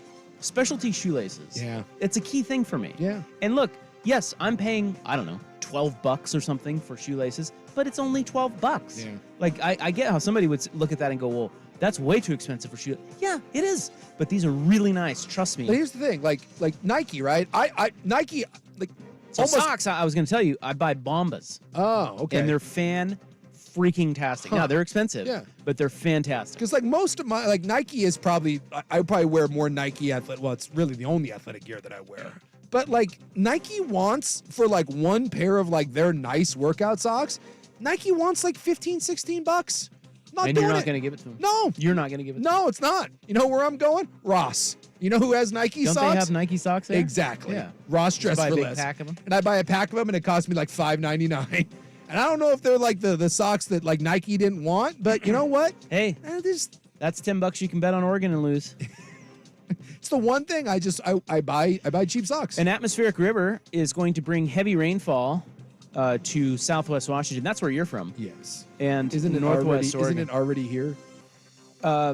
Between Monday night and Tuesday, so that's tonight. I was hydroplaning Sunday morning into the station. Yeah. So I heard it rained a lot. I was not in town this last weekend, but I heard it rained a lot, and I noticed it. Just came down in my buckets. When I got home today, I noticed. But yeah, they said a Pineapple Express Whoa, was what drenched us over the weekend. Really? Does that sound like something dirty to you? Well, the Pineapple Express is a strain of weed. It's a strain of weed. Oh. Well, no, It's a this whole is movie. Well, see, you can't just call. things have to be called fancy names now, like Can't be- atmospheric so river, Sour Diesel's coming next for us. Grandmaster Kush. Let's bomb not- cyclone. Let's not use Gorilla Glue or Kush Mints or any of the names of strains for weird weather events. What the hell are we doing? Pineapple Express. I don't know what that means. Pineapple Express is falling from the But- skies. Go outside and open up. Let's go. They're saying that the this storm here tonight could break rainfall records and cause major flooding all across the valley. They are saying 3 to 5 inches will be possible on the coast. Yikes. Do you think the ocean will flood? Water, big water, ocean water. And then they're saying 1.25 to 2.5 inches will be possible in the valleys. Well, you know what? If my socks get too wet, I'll just throw them away. Go to a different pair. Go Sure to two's all that you need, bag right? of go to that bag of socks you have up in your closet. Yeah. With pair number 11. I do have a backup set that I haven't even opened up yet, waiting to go. Although with me throwing away a pair today, maybe I'll dip into my reserves. There's hot hot rain talk. Coming up next, I've got Rainier City Council news. I do love Rainier. Let's check in on the Rainier City Council. Please, let's. It's 4:48 on the Fan. Oregon.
Your city council news. I know you wanted this news. So bad. I woke up today and I was like, hey, I wonder what the Rainier City Council, it's my favorite beer. It's really the only baseball hat that I wear, so why wouldn't I be interested in the city council? Yeah, this story from Thurston County. Following a hand recount, voters in Rainier have elected Ryan Roth to the city council by a margin of 1 vote. Ooh. There's that one guy out there that's like, son of a gun. His wife didn't vote for him. Roth beat out opponent Damian Green 247 to 246. Green said he did not vote for himself. There you go. I was wondering if maybe it was the wife, but he didn't. He did the old didn't vote for yourself. Yeah, do you want to know why he said he didn't vote for himself? Because he's a lazy piece of crap. I don't know why. No. He said he thought about it. But he thought it was narcissistic. He didn't feel comfortable. Oh my God. Voting for himself, so that idiot deserved to lose. So he didn't. He deserves to lose. That is so stupid. I voted for myself in like the 7th grade president election. Come on. Yeah, I always vote for me. Oh, yeah. Absolutely. I just lie and say that I was People's Sexiest Man Alive 1998. Fact check me. I don't care. I voted for it. That's all that matters. That is so dumb. You're running for city council. Like, the whole point is you're begging people to vote for you, but you're not willing to vote for yourself. Again, if you don't think you should have the job, why the hell should I vote for you? Yeah, I don't think humbleness and politics are really two things that go together. I kind of like him for saying that. It's like, wow, you're like super humble. I'd vote for you. Was he wearing a hard hat and some cargo pants in his ads? He looks exactly like you would think. What's his name again? His name's Damian Green. He is an overweight white guy with a big beard in Rainier. And he has a hat on backwards. Well, you know what? Looks like he's some sort of auto mechanic. Well, I'll tell you right now, he's not going to be on the city council. He is not, thanks to his own... He's being a dumbass. Thanks to his own humble nature, I guess. By the way, I'm looking at him. I wouldn't have voted for that guy. You kidding me? Take one look at that guy. Well, like, that's who you want? Be careful. Look up, who's the other guy? Ryan Roth or something? Yeah. Is that who I said? Look that guy up. It could be worse. Longer beard. I'm just kidding. Yeah. I don't Seriously, know what he looks that like. guy, though? I know. Well, it's Rainier. Well, but here's my thing. And I say this about, who's it? It's the Fetterman guy? The guy that had the stroke and then he had to take senator, Pennsylvania. Yeah. Look, I appreciate, no one appreciates business casual more than me. But for God's sakes, you're in Congress. You can't be bothered to not wear like a Carhartt hoodie. And the same thing with my man here from Rainier. I get it. You're a mechanic. You're doing an everyman sort of thing. You can't find a Mariners polo that you can't pull a Schultze. You can't throw on like a team polo. You want him in a Mariners polo? It's better than his dingy long sleeve shirt, like Who Farted shirt with like oil stains. Like that He doesn't have a Who Farted shirt on. He might as well. Like you said, he's wearing a camouflage hat backwards. I just think I'm asking for the bare minimum. I understand, I don't like wearing suits, they're uncomfortable. You're in Congress. You're running for city council. You can't go down to Indochino and get one that fits. They got stretchy fabrics now. If you're not willing to do that, I'm sorry. That should be that you should be disqualified from office. Dan God's Ryan, sakes, you're wearing like the And One mixtape outfit out there, and you're expecting to govern us? I don't think so. relatable. Means you're a slob. Dan Ryan and I have something in common. Yeah. Noted Portland City Commissioner Dan Ryan, who generally dresses up like he always looks presentable. Both got beards or something. I don't know. No, neither of us are running for mayor. Oh. Yeah. So how about that? Yeah. And neither one of you have been in my kitchen, so there's two things that you have going for you. Yeah, we have a lot in common, me and Dan. He released a statement today and said he is up to the task. But I don't want But he doesn't want to. Yeah, does anybody want to? He's like, Mingus, F that. Mingus, right? Mingus, I think, is running. Yeah, I think Maps? Mingus, Okay. a.k.a. Aaron Fentress. I think he's running. It is Aaron Fentress 2.0. Dude, it's creepy. Look exactly alike. Brothers from another mother. Absolutely. According to Ryan, he does plan to continue to work and help make Portland a better place. Would you want to be the mayor? No. I don't want that Oh, job. God, no. No, I'm good. Oh, God, no. Like I said, I'm not running. See, I want to be in Congress because then you can just like trade stocks and become rich. You don't have to do anything. Mayor, it's all that. It's all the work and criticism, but you don't get to be rich. Give me Congress every time. Teddy, tear gas. Teddy is rich. I think he was rich before. Yeah, didn't he have a He's not rich from being mayor. No. very affluent family that he came from, I believe. Yeah, you don't become rich by being the mayor, but you can be like an uneducated high school dropout idiot, join Congress, and then suddenly like become worth $10 million. I want some of that. See, why don't we just do one of this? Like, I'm sure it was either Westland or some Portland suburb. Like, they elected like a 20-year-old Yeah, as their a mayor. kid. I saw that. Thank you. Let's do that. Screw it. There's Where was town. that? There's one town I'm in gonna- Iowa I'm that gonna keeps try. electing a dog. They've elected a dog mayor like 3 times in a row. It's like a golden retriever named like Teddy. It's adorable. Yeah, it was Wes Lynn. Yeah. They went with the kid. Yeah, and he's like in high school. Well, you know. He's 23. Sorry. Yeah, and then there was His name's Rory. I'll take 23 over 79. And then there was Ben Simons in Yoncalla, Oregon, in 2019 to 2021. He was elected at 18 years old. Wow. Good Lord. 18. I mean, I don't really know I'm what Do you trust the judgment of an 18-year-old? I'm horrified to think what would happen if when at 18 you put me in charge of anything. No And I doubt. mean anything. I mean, a town the size of Yoncalla, honestly, maybe an 18-year-old needed to run it. Frankly. I was in charge of my own life at 18 and I chose to go to BYU. That tells you where my judgment is. Yeah, actually. No, Yeah. I have several questions for you there. I don't have a good answer for any of them. All right, that's it.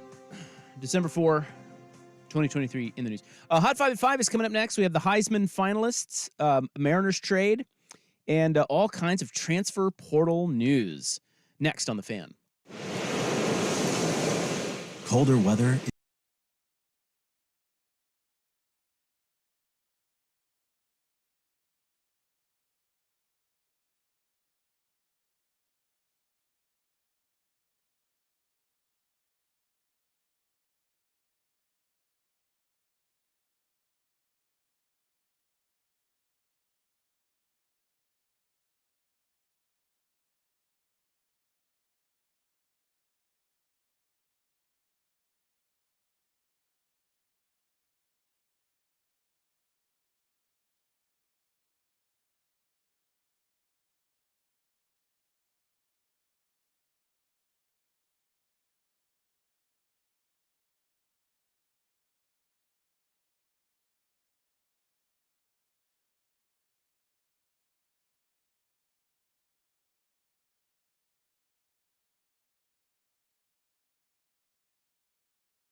All right. Excuse me. Welcome back. Hope you're having a nice little Monday. Drop and Sook. Minus the flood coming your way. Your sports bros. Yes. And if you're a Duck fan or Beaver fan, not so much. Coug fan. But Rough day. if you're a Husky fan, Solid. hey, things are looking up. Man, that's got to be so satisfying for those bros. Oh, it is. Oh, my Believe God. me. There was some. Man. I was on a couple text chains with some Husky fans after that game, and Dude. there was a lot of Well- Dirt always talks about keeping receipts. Like Dirt, I guess like screenshots like people's Twitter accounts. He's a big keep receipt guy, and I think a lot of Duck fans were doing that. And So it's like old takes exposed. or yeah, I something? think it backfired on him a little bit after that Look, one. come on, man. I got some Husky friends, and they were not confident that they would beat Oregon. I mean, come on. Even they were like, this is going to be rough. I think they were a little nervous. I did like my buddy, he ended up going big. Like he won a significant amount of money because I think he got all crowned up and was so mad about the disrespect. He started betting UW on the money line. He's like, I don't want points. Boy, there's nothing like a good spite bet. Believe me, it was a spy bet, but it paid off. I saw his Bovada account at the end of the day. I was like, holy crap. That's spite bet. That was a And nice I think even he knew, deep down, it was like, oh, God, cross some Probably fingers on should have this done that. Oh, well. And they look great. Paid off. All right. Coming up this hour, we'll talk more about Oregon's loss to Washington and what it means. What happens to the Heisman now? And I've got a little what's it say about me question. All right. I always enjoy these. Yeah, I just, a lot went on over the weekend in sports. There was quite a bit, yes. So we're going to get to all of that. And then we'll have our Club 1080 hour tonight. The one animal, they are now saying, has a sixth sense. Oh. Yeah. All right, I'm intrigued. And I didn't get to this on Friday. The newest in kink fads, it's pretty hot. I can't wait. Suddenly, I'm percolating over the 6 o'clock hour. No Pretty kink hot. shaming here. No, whatever you're into, man. Right now, the hot, very hot, 5 at 5. Hot topics, hot opinions, Oh, golly, I'm hot today. and hot air. It's time for the Hot 5 at 5. That's hot. The Hot 5 at 5 on Primetime with Isaac and Sue. No, I mean it. That's very hot. The Hot 5 at 5 with Isaac and Sue. Brought to you on The Fan by Victorico's Mexican Food, the most popular burrito spot in Oregon. Online at victoricos.com. Number 5. Monday Night Football tonight pits the Bengals and the Jags, which seems like a good game, except it's not. When I tell you that Jake Browning is one of the quarterbacks in the game, it loses a little bit of its luster. Well, in Cincinnati, I guess no one's out of it because the NFL is so packed full of mediocrity. But Cincinnati's 5-6, and they're not making a rousing comeback in the second half of the season here with old UW at quarterback. Steelers quarterback Kenny Pickett has undergone high ankle sprain surgery. He is out for Thursday's game against the Patriots, but it is not season-ending. By the way, we're going to get Bailey Zappi against Mitch Trubisky on Thursday. Did you know that? Oh, my God. That's Thursday Night Football? Yep. Although, Eagles. Does it really matter between Trubisky and Kenny Pickett? I mean, not really. It's but somehow the Steelers find a way to win. I mean, they're 7-5. I know they lost this time, but like Mike Tomlin, he finds a way with zero offense to pull out games. The Eagles sign former Colts linebacker Shaq Leonard, and apparently the Jets want to switch quarterbacks again, but the report is Zach Wilson doesn't want to. Yeah, I guess Aaron Rodgers is trying to talk to him to like coax him back in, but Wilson doesn't. From a mental and physical standpoint, he's just like, dude, they're done with me. Why should I come back and get my teeth kicked in? Yeah. And I can't really blame him. That's interesting. I think he's going to get raked over the coals for that, but I see what you're saying. Yeah, it's yeah.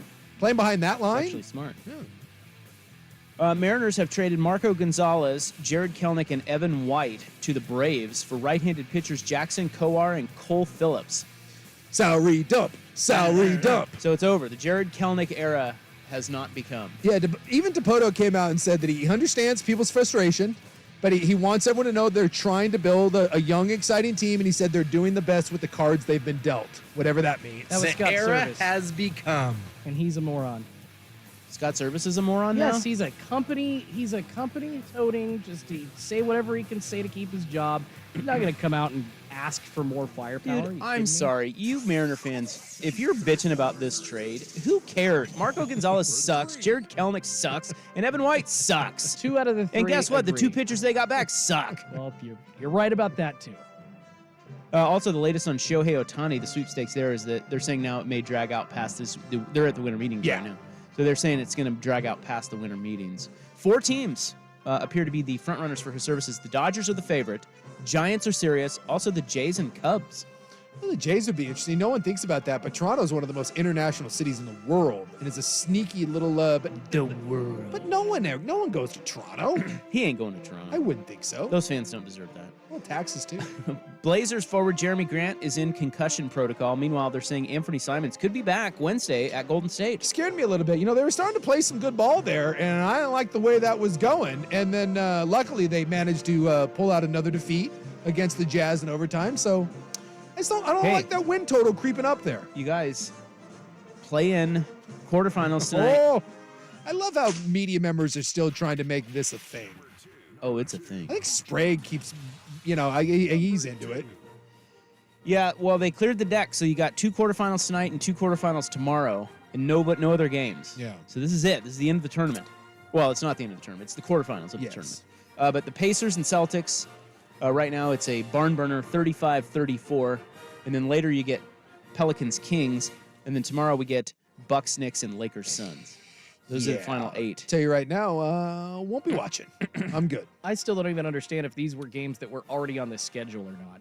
I'm so confused. These were. This thing. Okay, Wait, thank you. Were they? Thank you. I don't know. I think we're into the knockout rounds now, right? I thought it was just the Well, championship. yes, it's the game. quarterfinals. No. These are not. These are the games were scheduled, but these, like the Blazers had to add the 2 games because they didn't advance.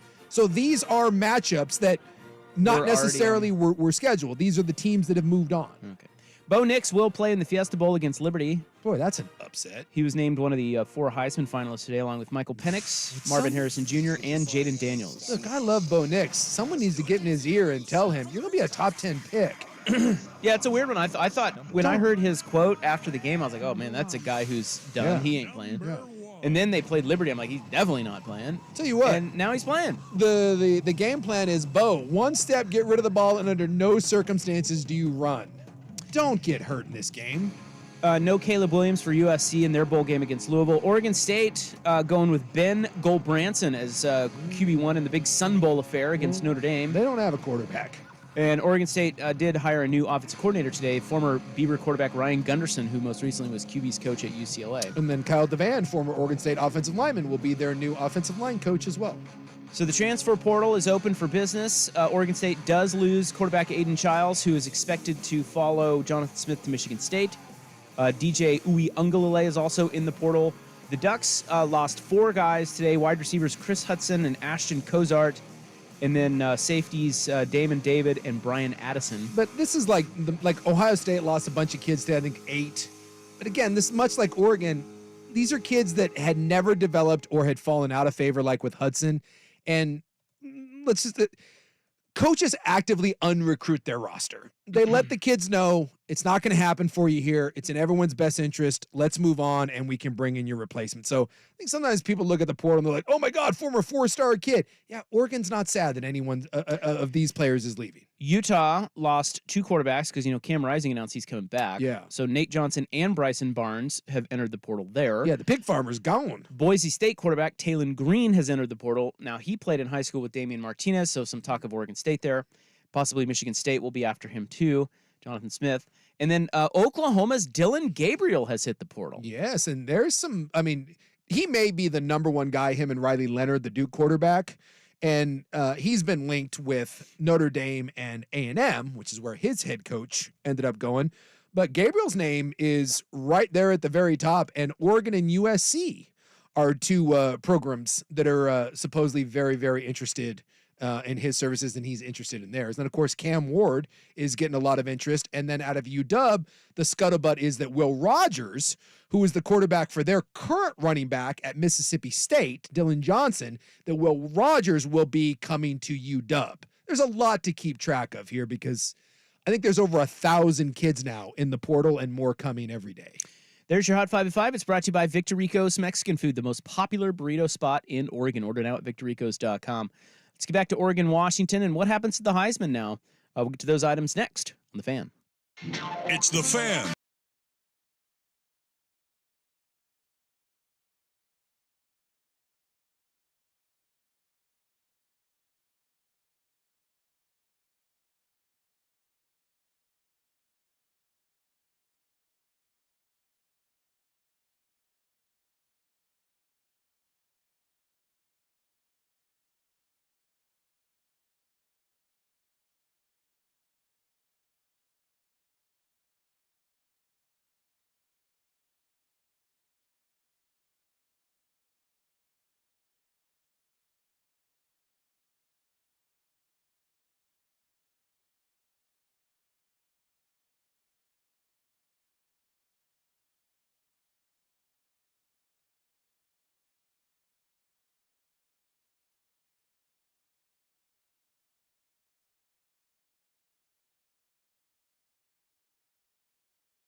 I got to be honest with you. I love the transfer portal because I think it's interesting to see where guys go, and I get that it's, it's upended college football. It's a totally different sport now than what we grew up with. But look at the Heisman finalists, right? I think it's great. Outside of Harrison Jr., yeah, Daniels, who was kind of a discarded guy at ASU. transfer. Penix and Nix both kind of discarded guys and all ended up at places and made. Two of them were competing for national title implications, and 3 with a Heisman Trophy. So to say that it's bad for college football, I'm with you. I think I understand there's parts of it that make people uncomfortable, but bad for the sport, I can't get behind. Because the thing about it is in sports, the off-season free agency stuff, like in professional sports, is really fascinating. It's a cool part of following sports is sort of looking at what your team has on paper and discussing how good you think they may be or how good they did with that trade or this trade or that free agency signing. And now you're adding a little bit of that to college football. It's cool. Yeah. And you also, I also think it's going to improve the product because I think especially with quarterbacks, they're not, especially the big time teams, they're not going to wait on a kid to develop. No.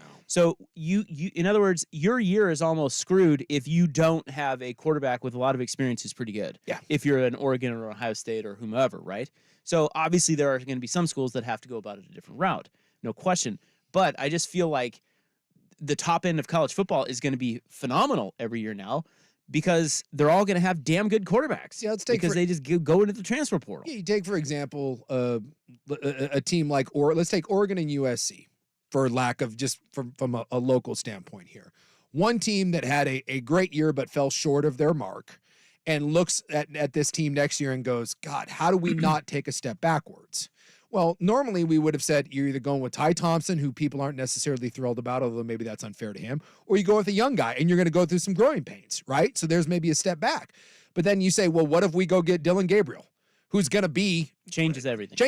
It Absolutely completely everything. changes the outlook. And this is what I'm saying. Yeah, and then let's take a look at USC, who USC did not have the year that they were hoping for. And there's a little heat down there at USC, and you're like, my God, we're going to have to lick our wounds and try to bounce back.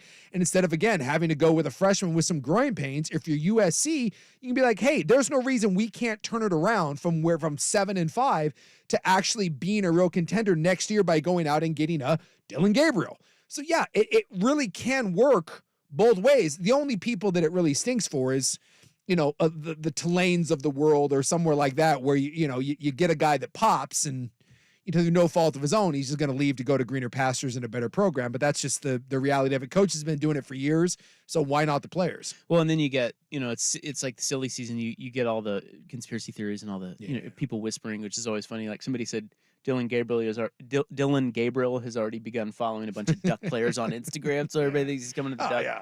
So it may be true. I don't know, but it's just funny.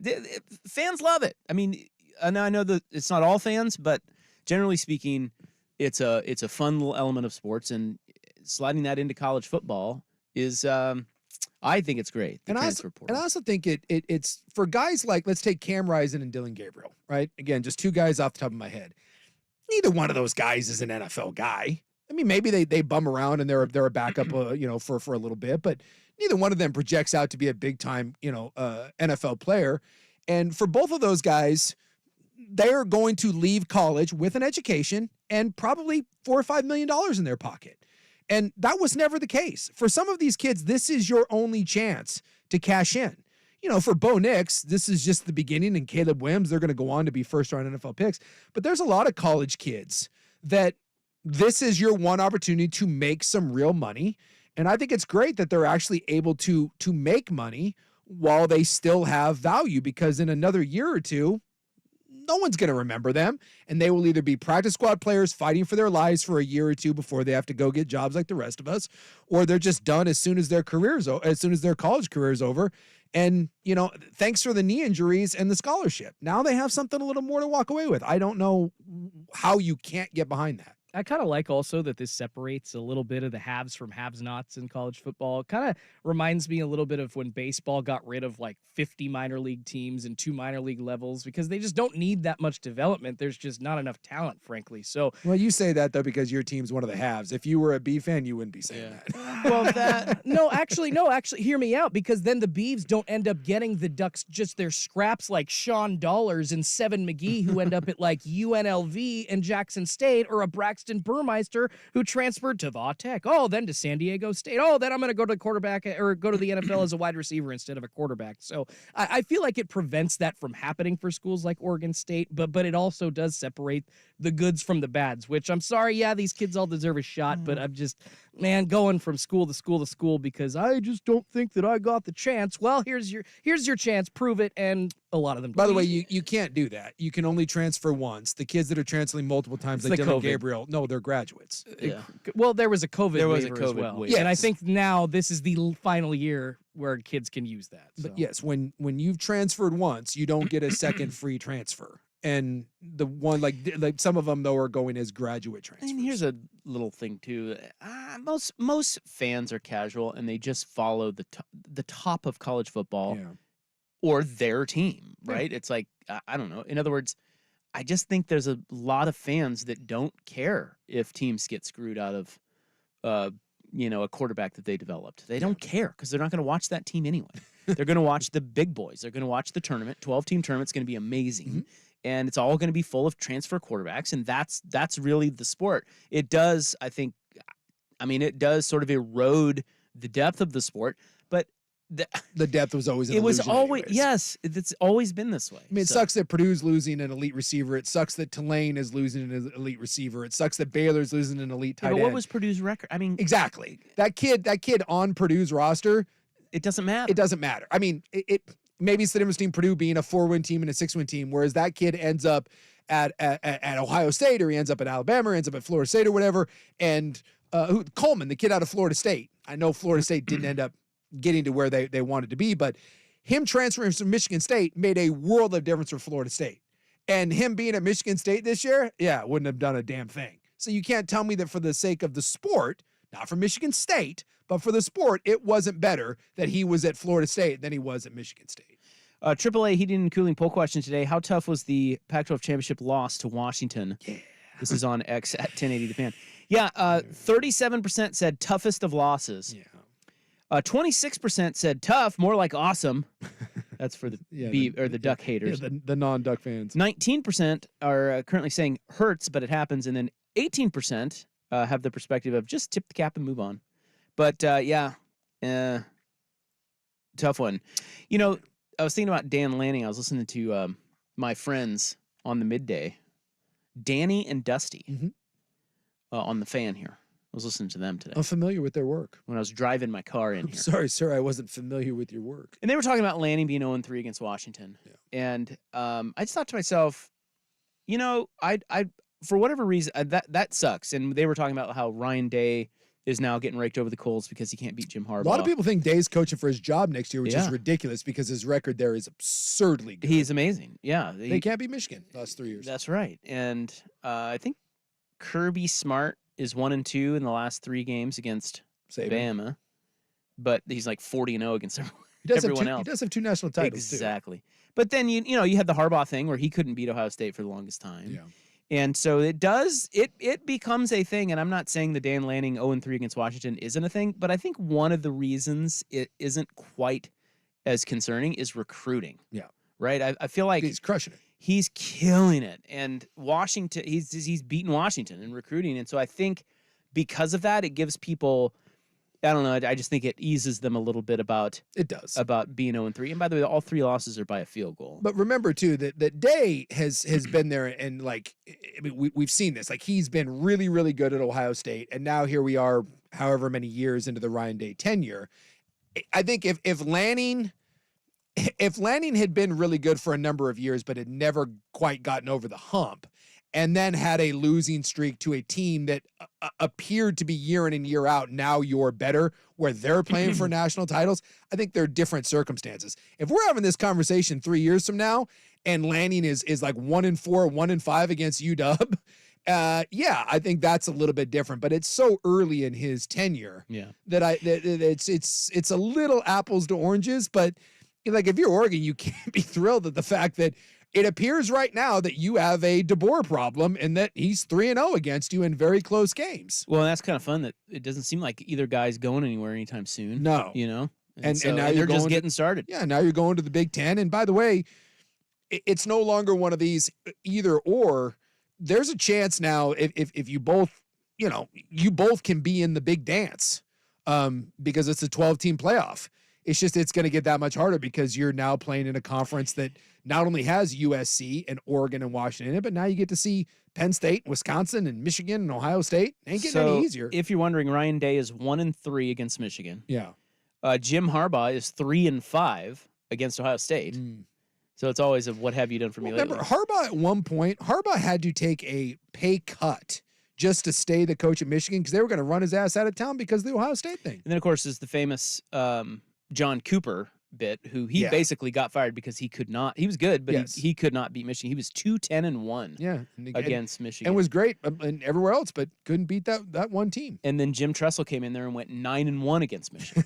And Urban Meyer never lost to Michigan. Did you know that? He was 7-0. He was? Yeah. Boy, I'll tell you what. That is, first off, Jim Tressel is the most underrated coach in college football history. Look up what Jim Tressel did. I think they went to like 10 straight BCS Bill games. Snyder? Yeah, but Snyder never won. Jim Tressel won and won everything. Snyder never won anything? Well, he didn't. No, he really didn't. Well, what do you mean? Like, well, he won games, but he didn't win Big 12 titles, and he didn't win. Jim Tressel won look at Jim Tressel's record. Because when you think about Ohio State, 105-22. That and by the way, beat arguably the greatest college football team of all time. Beat that Miami team. Jim Tressel. Yeah, with Craig Krenzel. At quarterback. Jim Tressel was ridiculous. And then they got fired for being a bunch of scumbags up there. And their punishment was Urban Meyer gets to be our next head coach. You want to talk about falling ass backwards, upwards? I give you Ohio State. And now, unfortunately, Ryan Day is following Jim Tressel and Urban Meyer. That's a tough act to follow. Lloyd Carr, if you're wondering, he went 6-7 against Ohio State. Yeah. Schembechler 11-9-1. So yeah, but it's early. It's early with the Dan Lanning, Kalen DeBoer thing, but sure. But I'll tell you what, 0-3 stings. I have heard from plenty of UW people that are like, I hope they hire Dan Lanning forever. They're doing that one. And well, by the way, be careful. Oregon would be doing the same thing. Oh, for sure. Yeah, but, for sure. Hey, they'd be cocky sniffing, and absolutely. they deserve to. Yes, they got you 3 times in a row, and I just think that's what stings about that loss. We were talking about how tough that loss is. What stings about it, I think, if I were a Duck fan, what would be worse? The worst part about it is that not only everything that was on the line, but just that you don't really need to upgrade anywhere. Like no, they're loaded with NFL players everywhere. Experienced quarterback. I mean, like there's nothing that you can point to and say they need to get better X, Y, and Z in order to get over the hump in that game. No, you had what it took to get over the hump in that game, and you cannot beat them 3 times in a row now. So that's what's really hurtful about it. I said there's a DeBoer problem right now. That dude, man, his teams are good. And by the way, Caleb DeBoer is what 24-2 since taking over that program. Yeah. Really well coached. Look, and look, if you're an Oregon fan, you should feel very glad that you have Dan Lanning. I think he's a really good coach. He's recruiting great. But if you're UW, I think you're feeling pretty good about the guy that you went and got too. I mean, he just doesn't get any credit because he's not a flashy guy. He doesn't give pregame speeches. You watch him on the sidelines, and whereas Lanning is running down when Bo Nix is running down the field, and he's very emotional and very high, and Kalen DeBoer, like you can't tell. Like that guy just doesn't look like he has a heartbeat on the sidelines. He's never high, he's never low, he's just steady Eddie. And maybe there's something to his team just not blinking in the face of adversity because you take on the personality of your coach, and if you're a UW fan, you gotta love the fact that that's your guy and pay him. And my Husky buddy texted me. He was like, "Dude, it's even like all of this is awesome." He's like, pure joy, okay, for Washington. But he's like, what makes it even better is Oregon has to go play Liberty. And look, I'm not laughing about that, but they are. I mean, have you seen Liberty? Like Liberty's best game? It's like New Mexico State or something. Hey, New Mexico State's pretty good, aren't they? I think they beat Auburn, if that does anything for you. Liberty has the worst schedule in the history of mankind. It's so bad. What are we talking here? Who's their what? Oh, their schedule? Yeah, I want to see. I pulled it up, and it is just. I mean, it's who do we got? Hold on, I'm pulling it up here. Give me a second. There's not a single team on there that you would even go, oh, that's kind of something. So they're 13-0, and they have beaten Bowling Green, New Mexico State, Buffalo, Florida International, Sam Houston, Jacksonville State, Middle Tennessee, Western Kentucky, Louisiana Tech, Old Dominion, UMass, Anyone know UMass plays football? UTEP and New Mexico State again. It wasn't everybody jocking New Mexico State. They were like, that team's really good. And then they beat them. Liberty beat them down in the championship game. Some people were saying that New Mexico State had a chance to upset them because they, and they did not. They did not. So they are just unstoppable, the Flames of Liberty. Although I think they are facing like a bunch of allegations right now about covering up rapes and sexual assaults. And really? Yeah. Baylor? Well, it's the University of Jerry Falwell, so I know. No big deal. He founded that place. So are we to believe? Well, we can talk about this more this week, but are we to believe that Oregon will show up for this game? Like, I don't think you really have to show up. I think if they are somewhat present, like if they just kind of roll in there and are like, they kick the living hell because we out always of talk Liberty. about bowl teams that don't want to be there. Oregon would fall into that category because they were staring at a college football playoff, and now they have to go play Liberty. They're like, hey, we don't. I don't think they have to bring their A game. I think they just not have to bring their D game. And I don't believe we've been talking to Dan Lanning for 2 years. And having been a part of 3 bowl teams that I can assure you we did not care about and put 0 effort into, and by the way, 0-3 in bowl games. So I know a thing or two about mailing it in. I do not believe that one Dan Lanning will allow his team to mail in a bowl game against Liberty. This is a good test. Yes. For that. I think that's not it happens to these teams every year. 100%. There's always a couple that are just like. But Liberty is just so physically inept compared to what Oregon is. That's why I said just show up. Don't be hungover. I'd be like, this would be my message. Guys, when do we play? Is the game on a Friday? When is it? It's New Year's Day. It's Monday. Yeah, the New Year's Day. Monday? It's like 10 in the morning. 10 a.m. 10 All right, a.m. New boys, Year's Day. here's the deal. Get as drunk as you want on Friday, right? We're going to get it out of our systems. We're going hard on Friday. Saturday, we sober up a little bit. Maybe we have a walkthrough. Sunday, we stay clean. Monday, we come out and we kick ass. You do that, we're fine. It's Liberty, for God's sakes. Sorry. It's Liberty. Do Duck fans want Washington to win the title now? Oh, no. No, they want them to get their teeth kicked in? Yes, by like 70,000 points. I think at this point, as a Duck fan, I want chaos to reign. So screw it. Let's let Michigan win it all. I don't care. UW's going to beat Texas. What if Michigan wins it all and then they have to vacate it because of Spygate? Be amazing. Actually, there you Would go. they give it to Florida, and then they give it to Florida State? No, it just vacates. They don't give it to anybody. Yeah, they didn't hand Reggie Bush's Heisman off to. I say give it to Florida. As far as I know, we've had NCAA basketball titles that go away, but I don't think we've ever had a football championship go away. Yeah, well, they wouldn't. But No. Just being folksy. But look, I think it's going to be a hell of a tournament, and I'll say, right, I said, even though it's UW kind of got screwed a little bit in that they're going to have to go play a road game against Texas. I'm sorry, just that place is going to be filled with Texas fans. I think they are going to be DeBoer, Sark, and Texas's DBs. I think UW's going to beat them, and then it just comes down to I think UW plays for a national title, and I think you want Michigan, believe it or not.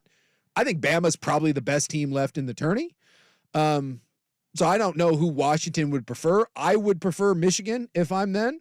But we may get a true, like one last Pac-12, Big Ten hurrah in a national title. Yeah. Michigan, UW for the whole kit and caboodle. Good times. All right, up next, what happens to the Heisman now? 5:38. Here is Schultze. Now, from the Spirit Mountain Casino Sports Desk, a Sports Center update on 1080 The Fan. This update brought to you by PG Long. Your new floors are in stock and ready to install at PG Long, your Northwest flooring experts. Go to pglongllc.com. First on the Fan, the entire bowl season schedule being released. Of course, your Oregon Ducks and Oregon State Beavers both on there. The Ducks facing off against number 23 Liberty in the Fiesta Bowl on New Year's Day. The Beavers going to take on Notre Dame in the Tony the Tiger Sun Bowl on December 29th. Oregon coach Dan Lanning says quarterback Bo Nix will play in the Fiesta Bowl. Nix also just being announced as a finalist for the Heisman Trophy Award. He's going to join Marvin Harrison Jr., Michael Penix Jr., and Jaden Daniels in New York for the selection ceremony this weekend. As for the Beavers, quarterback Aiden Childs headed to the transfer portal. He's expected to follow Jonathan Smith to Michigan State. Quarterback Ben Gulbranson going to start under center against the Fighting Irish. Duck safety Damon Davis is reportedly becoming the 4th Oregon player to enter the transfer portal this offseason, joining receiver Chris Hudson, defensive back Brian Addison, and receiver Ashton Kozart. Also, Oregon State officially announcing they're hiring former quarterback Ryan Gunderson as their new offensive coordinator. USC says that they are not going to be seeing Caleb Williams in the Holiday Bowl against Louisville. Week 13 of the NFL wrapping up right now. You got the Jaguars hosting the Bengals. Looks like at about 4 minutes to go in the first quarter, Jacksonville leads 7-0. Travis Etienne rushing for the lone touchdown so far in this game. Looks like the Bengals are trying to strike. Jamar Chase throwing it on a trick play back to Jake Browning, and they're going to take a loss on the play. And I believe that will set up a third down for them. More sports scores and stories in 30 minutes. I'm Schulte from the Spirit Mountain Casino Sports Desk. Get in the game at Spirit Mountain Casino. Watch and wager on all the pro and college action. Learn more at spiritmountain.com. The original home of the Herd with Colin Cowherd. Weekdays 9 to noon, 1080 The Fan. It's time for Who's Leading the Charge. A look under the hood at the coaches, players, and teams getting it done. Brought to you by Battery Exchange. Niners in the Philly 48. Purdy looks left, now middle, throws, caught. Broken tackle by Deebo Samuel, runs for a first down, 30, 20, 15, 10, 5, touchdown! San Francisco! Yeah, Purdy to Debo. Well, Little statement by my Niners there. Purdy now the favorite right now at this point to win the NFL MVP. I don't see how anyone says otherwise, that they're the best team in football. You don't bully teams like Philadelphia like that. And they did it to the Cowboys a couple weeks ago. Their little midseason swoon is over. The Niners, when healthy, that's the best team, period. Battery Exchange system checks at 14 area locations. Battery Exchange with an X.com. Hey, it's Suk. Vulcan Design and Construction helped me.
Wrapping up the college football weekend, someone, it was Dwayne, our buddy Dwayne, texted us in. They showed this stat on the broadcast of the Oregon-Washington game, but The loser of the Pac-12 championship game is 0-11 in their bowl games. Did you know that? I did not know that. Yeah. I know USC last year lost in that really good one against Tulane.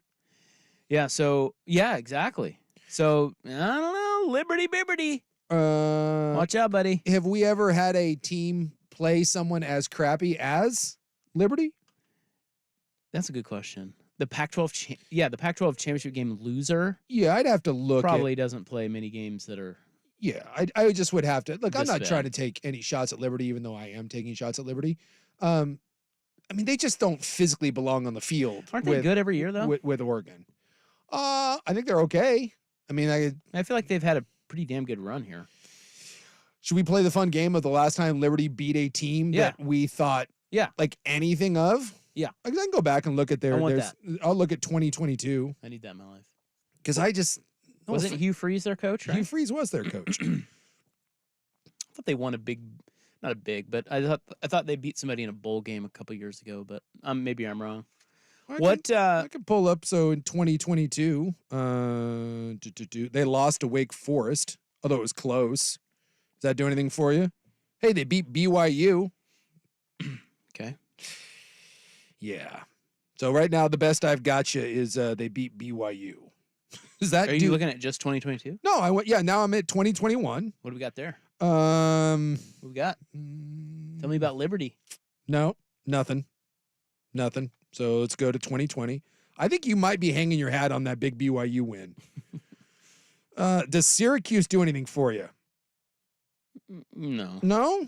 All right. No, then BYU it is. I'm back to 2018, by the way. Really? Yeah. So no big bowl wins or anything? Like little guy in the bowl game rises up? They beat Georgia Southern in a bowl game. But, I think it's been a while. So no offense to Liberty. They beat Coastal Carolina in a bowl game. Oh, maybe that's the game I'm thinking of. Is that the game you're thinking of? Big dub. Big dub over Coastal Carolina. They beat Eastern Michigan in a bowl game. So my God, there's that. Well, this is their Super Bowl. When they lost to Toledo last year in the bowl game. Oh, so this is their Super Bowl. They get Oregon.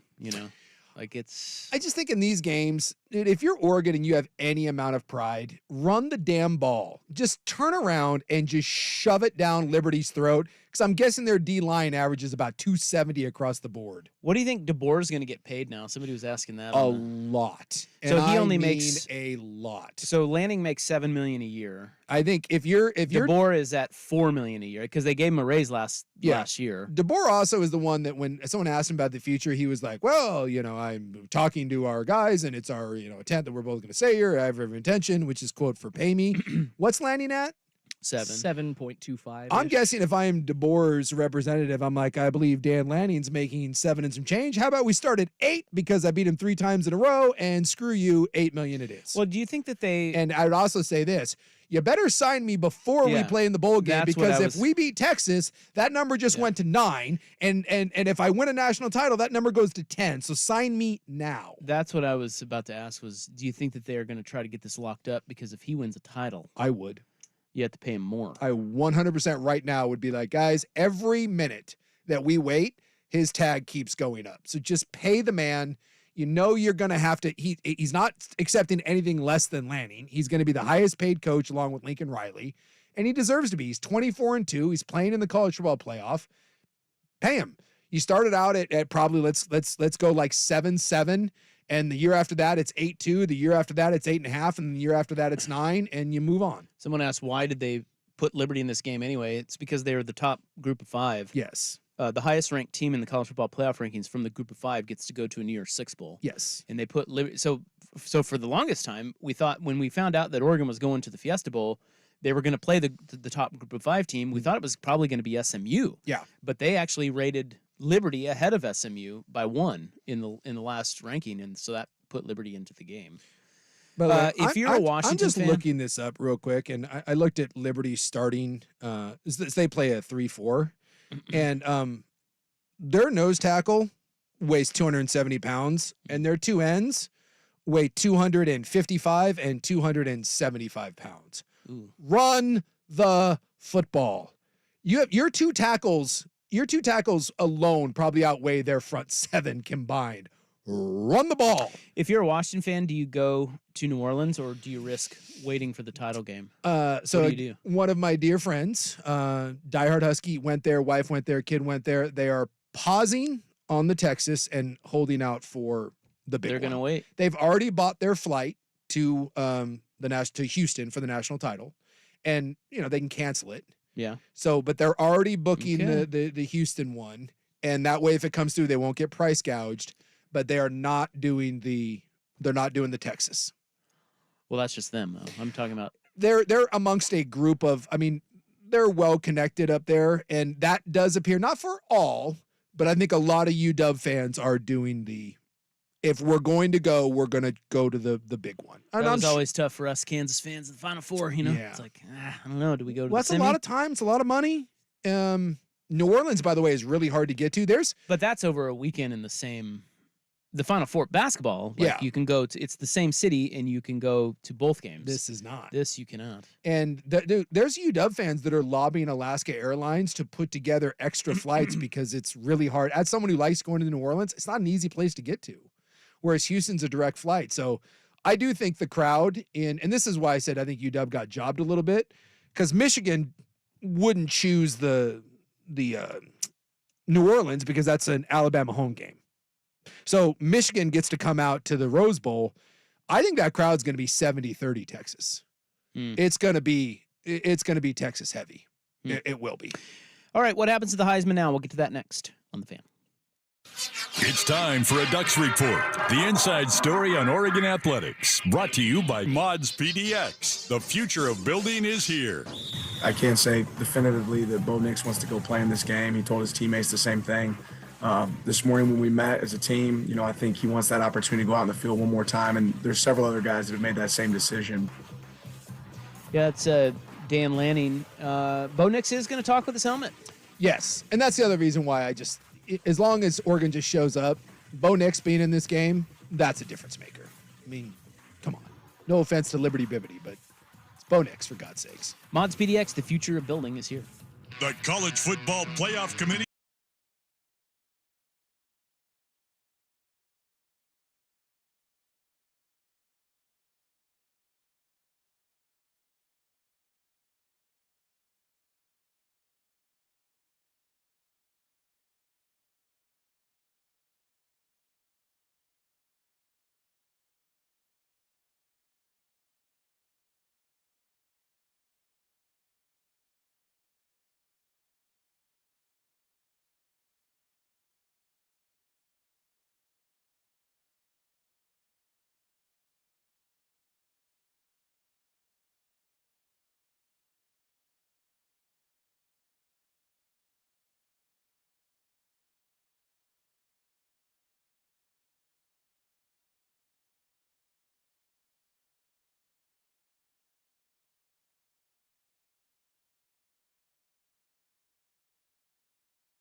Yeah. What do we got? That exists.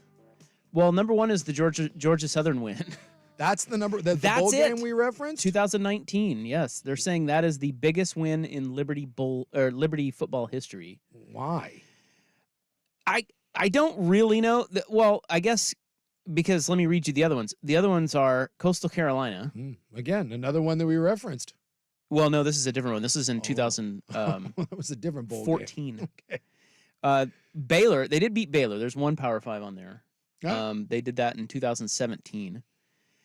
James Madison and Eastern Michigan. So that's why. So I'm surprised it's not the Baylor one, but that was a battle of the who could cover up more rapes at that point, Baylor or Liberty. Well, they had joined. So the Baylor game was big because this says they had. 2017 was the final year that they would compete as an FCS school. So they got their waiver approved to join the FBS. You see right here, 48-45. Yeah, and they beat them. So that's, I don't know why that's not number one. Anyway, who cares about Liberty Bibberty? Okay. Well, someone does. Jerry Falwell does. I think he had to step away from that whole thing. Yeah, he's out. Yeah. Don't worry, they're still covering up all the abuses. So Bo Nix, Michael Penix, Marvin Harrison Jr., and Jalen Daniels are the finalists for the Heisman. Yes. Daniels is now the favorite. I was surprised to see how far Bo Nix dropped. Because I thought even after the game, I'm like, well, maybe he could still win it. And then I went and looked at the odds, dude. He's like plus 1,500 now. And this is the crappy part. And I said it going in.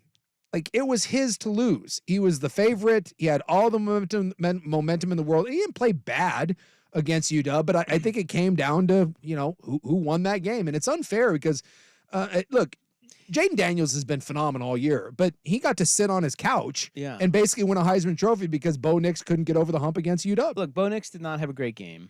You're right. He wasn't awful, but that wasn't the Bo Nix we're used to seeing. No. I just thought that he would have to have a much bigger stinker, or they would have to have a much bigger stinker in order for him to lose the Heisman. Yeah. But that is not the case. It sounds like it's going to be Daniels. I think anytime you're talking about a West Coast kid, and this was true of Andrew Luck, I think it was true of Gerhard, I think it was true of Christian McCaffrey. I just think there's a lot of people back east and down in the South that just are looking for reasons to not to give it to someone out there. And for a lot of them, and I'm being dead serious, I think that's probably the first time they've watched Bo Nix play all year. And even though he went 21 of 34, 239, had the 3 touchdowns, they're going to look at that and be like, man, really? That wasn't so great. Daniels. Yeah, Daniels. And I think for a lot of them, I just think he eliminated himself from the conversation. I think it's ridiculous that one game made that matter, or made that sort of difference and matter that much. But clearly the odds tell you that it did. Now, didn't they? So they gave the ballots to the voters on Monday. Yes. So a lot of them, and the deadline for them to turn in their votes was today. Yes. But a lot of them could have already voted. Yeah. For Bo Nix. It's and just possible. said he's got it locked up. Don't care what happens in the Pac-12 title game. So I don't know. It's just interesting, the odds. Jaden Daniels is now minus 1,400. Like virtually a lock to win the Heisman. Well, his numbers Michael Penix is plus 900, and Bo Nix is down to plus 2,200. And no, Marvin Harrison, just enjoy being there because you're not going to win it. 20,000 plus 20,000. Yeah, you're not doing that. Win your conference. Your receiver, your quarterback is sucks. Bo Nix plus 2,200 worth a small bet? Sure, absolutely. Because he could, I could still see him winning it. I think there's a chance, but 20 high. 22. Well, it's 2,200. I mean, it's a long shot bet. At that value, why not throw $100 down on it? Look, is it inconceivable that it's someone? Not inconceivable. It's not inconceivable. Will it happen? No. Bo Nix, when he lost that game, lost the Heisman. He did, and Daniels won it. And Penix would have won it. I was gonna say, I think it. Penix would have won it, but Penix spent the last 5 weeks he eliminated himself from the conversation. It was that game was either Nix wins it or he hands it to Daniels, and he handed it to Jaden Daniels. Jaden Daniels would have to have like a Josh Giddey type of like bad news story to come out right now. I just don't think it's possible. I'm usually the one that loves the lottery ticket bets. Like, yeah, throw $10 on a plus 2,200 here. Hey, I think you're just throwing it away. Maybe Mrs. Nix is looking up dirt on Jaden Daniels. It's possible. Past tweets. Yeah. And by the way, I think you're missing the point of long shots. Anytime you're betting on a long shot, you're probably throwing your money away. Hence, long shot. I feel like this is almost guaranteed, though. I don't think it is, and that's why I think 2,200 is a little off. But obviously the odds makers are smart. 2010, by the way, the last time Pac-12 had 2 Heisman finalists in the same season. We went and looked that up. Cam Newton won the Heisman that year. Yeah, Andrew But Luck. it was Andrew Luck number 2 and the Michael James number 3. Hey, you forget about that. And believe it or not, number 4 was Kellen Moore. So West Coast representing. All right, let's move on. That Cam guy, he was pretty good, though. Yeah, he deserved it, probably. That was probably the cheapest Heisman trophy that anyone has ever purchased. So wasn't it like 100,000? I think it was only like $100,000 that they had to pay him. Boy, what a deal! Yeah. You think all those schools that had to pay like back then, or like Auburn sitting around, because I guess for like a decent transfer quarterback now, it's between $1 million and $2 million, and they're like, dude, we got Cam for like 100 G's. Guy won a Heisman Trophy and a national title. All right, let's get to the club. The one animal with a 6th sense and the newest and latest in kink fads. 601 on the Fan.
thing or whatever, and Tiger and the Perkins waitress paying for things. I don't know. I don't know. But Tiger Woods popped in my head. Did you see him over the weekend? He He's all played. super jacked. Dude, he is more jacked than ever before. What else is he doing?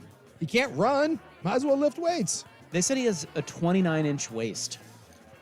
Jealous? Well, no. What? No, it's just crazy. Like that dude, he's got that V thing going. Yeah. On, you know. He is ripped. What else is he doing? He's not playing golf. Well, I guess he is now. I thought maybe Perkins waitresses, but apparently not. He is a workout warrior. I mean, that was the whole thing why his body started breaking down in the first place. He had the little MJ calf sleeve going on there. He really does a good job of, like, he is a really ugly man. He just is. Yeah, the hair thing is rough. He is aging poorly. Like, he just looks wrecked. You know, I don't know. You know, He just pills and booze, man. He is not aging well, but he offsets it quite well by being so damn jacked. It takes your eyes off of the bad parts about him. You know, the bags and the it's like he is really awful to look at. But then you look at his muscles, and you're like, God dang, man, he's dreamy. Well, and he's on that Stallone program. He's probably on 9 different peptides, some HGH, little tests, some Anavar, all the good stuff. Throw it all in. If you Stallone's like 79 years old and is shredded. Tiger probably called Sly. Was like, "Hey, how do I get on that program?" That's what it is. Jupiter, the Asians orchestrated Asia. Yeah, what is it? Is the Orchids of Asia? I think it was. Whatever. That place. That's where Tiger lives. Oh, that's right. That's Jupiter, why I Jupiter, thought of Florida. Tiger. Yeah. But yeah. Anyway, Tiger's back. I don't know if Some you guys- brave soul went in there and busted that place up, and hey, I just want the people of Portland to know that I'm there for it. What? I drove by one of those places open at like 11 at night the other night. I'm like, wait, what is go that down doing 80 open? Oh, it's open. Oh, I get it now. Go down 82nd Avenue. Like they're one every like 6 feet. It's like a couple bikini baristas and then those. And then some check cashing places. Bikini baristas are, I would say, a more reputable business than a Asian massage place. Come on. Yeah. Sure. Yeah. Like my wife and I've got a whole business plan for a bikini barista, like not for an Asian massage parlor. No way. Oh, you do you? That's your fault. Yeah, nips and drips, babe. We've already come up with the slogan. Rob's intrigued. See, exactly. I feel like I could get investors lined up right now. I'm not investing in that. Maybe you don't need to. You gotta see a It's a crowded space. It's a saturated market. Yeah, apparently. like you're not gonna stand out with nips and what'd you call it? Nips and drips, like drips of coffee, and then nips on ladies. I get it, but I don't think you want drip in the word of anything that's sexy. I don't know. That's like when you're talking about sex and drips. I think that's kind of the whole idea. That's maybe why my wife came up with the name. Yeah, I think you need to workship that a little bit if more. you've ever had the drips, I don't think anyone's yearning to go back for that. It's a whole other connotation. Yeah, people can be like, wait, what need is some that? antibiotics. What do I get from going to this place? I get nips and the drips? I don't think I want. That's a bad trade-off. No offense. Got some explaining to do when you come home with the drips. Where were you? I was at the coffee stand. Yeah. I want to put that next to a 1-800-DIVORCE while you're at it. There'll be some relationships ruined over that one. All right, do you want to get to which do you want first? The animal with the sixth sense or the newest in kink fads?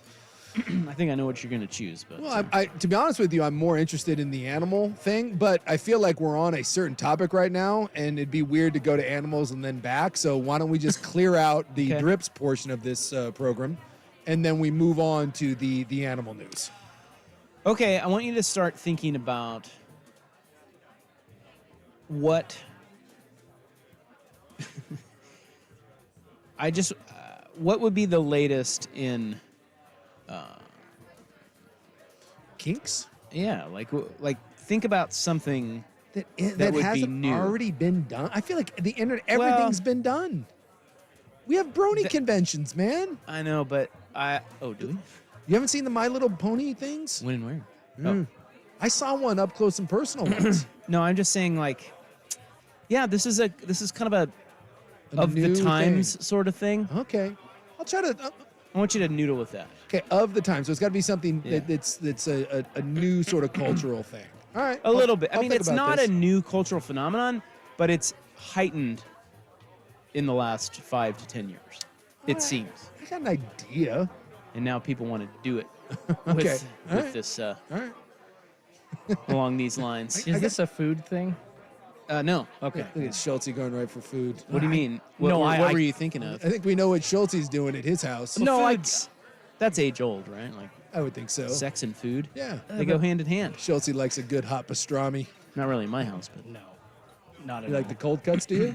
It's even grosser. I'm than, pretty sure I stated this last week on Primetime, but no, if I'm going to a strip club and they've got a nice steak dinner and they've got boobs, I can't do the two together. It's one or the other, and I'm usually going to go Why for the would a boobs. strip club not have boobs? I'm not saying they wouldn't, but I'm saying that there's No. there's Be a little there's awkward. the food option there, and I'm like, why the hell are you doing that? well, how about this, Schulte? I don't want nips with my drips. All right. Kind of weird, but It's a little okay. weird. Oh, you're missing out. Get some quality nachos. Let's go. All right. We'll get to that next. 6:15 on the fan. The Ducks get their postseason marching orders. But unfortunately, because the Fiesta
kink fad.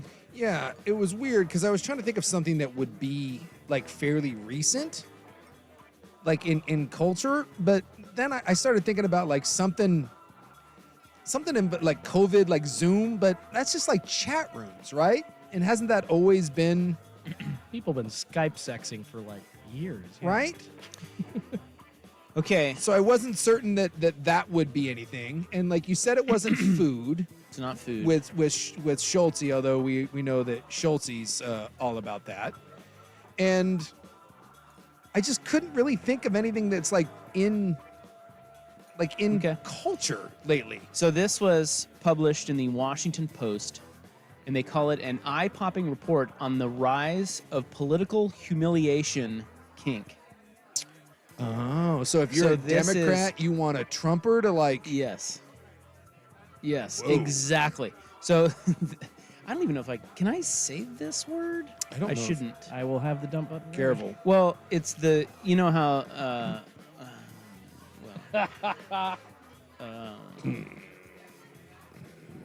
so it's fluids? the lib, I'll just say lib, rhymes with lib shard. Yeah, I know. You know that yeah, word. I know I don't that want to word. say that. I know that word. Okay, so that word, the libshard subs who fantasize about being dominated by MAGA doms. Whoa.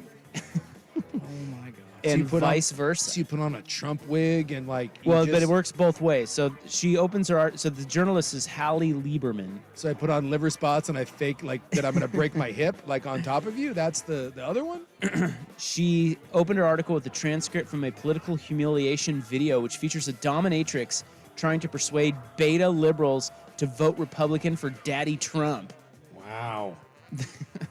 The dominatrix, who voted for Trump twice but now supports Ron DeSantis, told the Washington Post she earns 6 figures annually with her niche content. Oh my gosh. Oh, by the way, if you Google humiliation dom political porn, yeah. Boy, It's a rabbit hole? It's it's a lot It's of a it. fetish group. There it is. That's yikes. It's a fetish How group. about that? Yeah. Boy, I would have never thought that. And you know what? Shame on me. Because remember, Sarah Palin had one of these when she first came out. Like, that gave rise to a whole Sarah Palin thing. I'm assuming that there's some Marjorie Taylor Greene and Boebert stuff out there. Maybe someone's into some Al Franken action. AOC's probably got a lot of lookalikes out there. Why not the Trumper? Although I'm not going to lie, I can't imagine. Like, the Trump one, I can imagine. Is anyone turned on by Joe Biden? Is that a thing? It's more, I think, the humiliation aspect of it, right? Like, this is being demeaned. Like, and that's a kink, too, is like, Yeah. being called names Yeah. or being told that you're lesser than or whatever. So I feel like that's kind of what this is. This is weird. I don't get the humiliation, like, kink to begin with. So to transcend that and to go political, Let's go. no. So it's MAGA doms and libshard subs. Well, That's the name of the group. Yeah. And so she documents in there, she talks to some members of the group and shows some posts. Like one post requested, looking for a MAGA dom to red pill me and convince me to share my wife. Yeah. And by the way, right here, I'm seeing here, the Boebert and Marjorie Taylor Greene, they feature predominantly in the Dems fantasies. So if you're Yeah. a lib, Boebert and Marjorie Taylor Greene, not necessarily Trump, are the main players in this. Sure. Yeah. So I could see Boebert for sure. Yeah. I don't know about Green. Ugh. Well, I think green is if you want to be roughed up a little No, bit. I get it, but You got to do some crossfitting for MAGA. yuck. I mean, CrossFit in general, yuck, but yeah. Then she writes that one man described his fantasy as wearing a Trump dog collar, sold on Trump's campaign website, by the way, and being walked around at a Walmart to pick out a dog bone. How about that? That's what that guy wants. Wow. Have you seen this dog collar? It's the best dog collar of any Best. dog collar I've ever seen. Well, look. Another man who described himself as a very, very, very much a liberal said that he fantasizes about Marjorie Taylor Greene and Lauren Boebert forcing him to vote straight red Donald Trump. Yeah. Another one says she fantasizes about about doing it with people she finds repulsive. She said Trump is one. Osama bin Laden is on there. What about Meatball Ron? And the Hells Angels. Oh, well, I think the Hells Angels makes a little more sense, but like I'm just trying to picture like a Ted Cruz, Meatball Ron Eiffel Tower situation happening there, and how about that? I'm also not gonna lie, I won't do it here at work. When I get home, I'm gonna look into this. I have to now. There's just no way. There's no way I managed to make this home tonight and then be like, yeah, I'm not gonna look at this. I'm 100% gonna look at this. I have no choice. So none. There's a dominatrix in here who's a 60-year-old man, and his name is Master Black Dragon Wolf. That makes sense. He's a black guy, and he said that he had a client she was a 22-year-old straight college student who wanted to be punished by a person of color. I'm sorry, it was a guy, because he voted for Trump. The world is a fascinating place. Dude, I know. Do you think someone said on here, what about, you think anyone's got a fantasy about Bernie in his mittens? you know there's... Come here, honey. Come on over. Bernie's got a... Honey, you know that I can touch you very, very sensually. Oh, God. It's fantastic. Someone said the Vancouver Ford text line, it's fantastic. There was a movie in 2008 called Who's Nailin' Palin. I remember that being a... Nailin' Palin, yeah. Yeah. She was hot. He said there's a new one called Who's Riding Biden.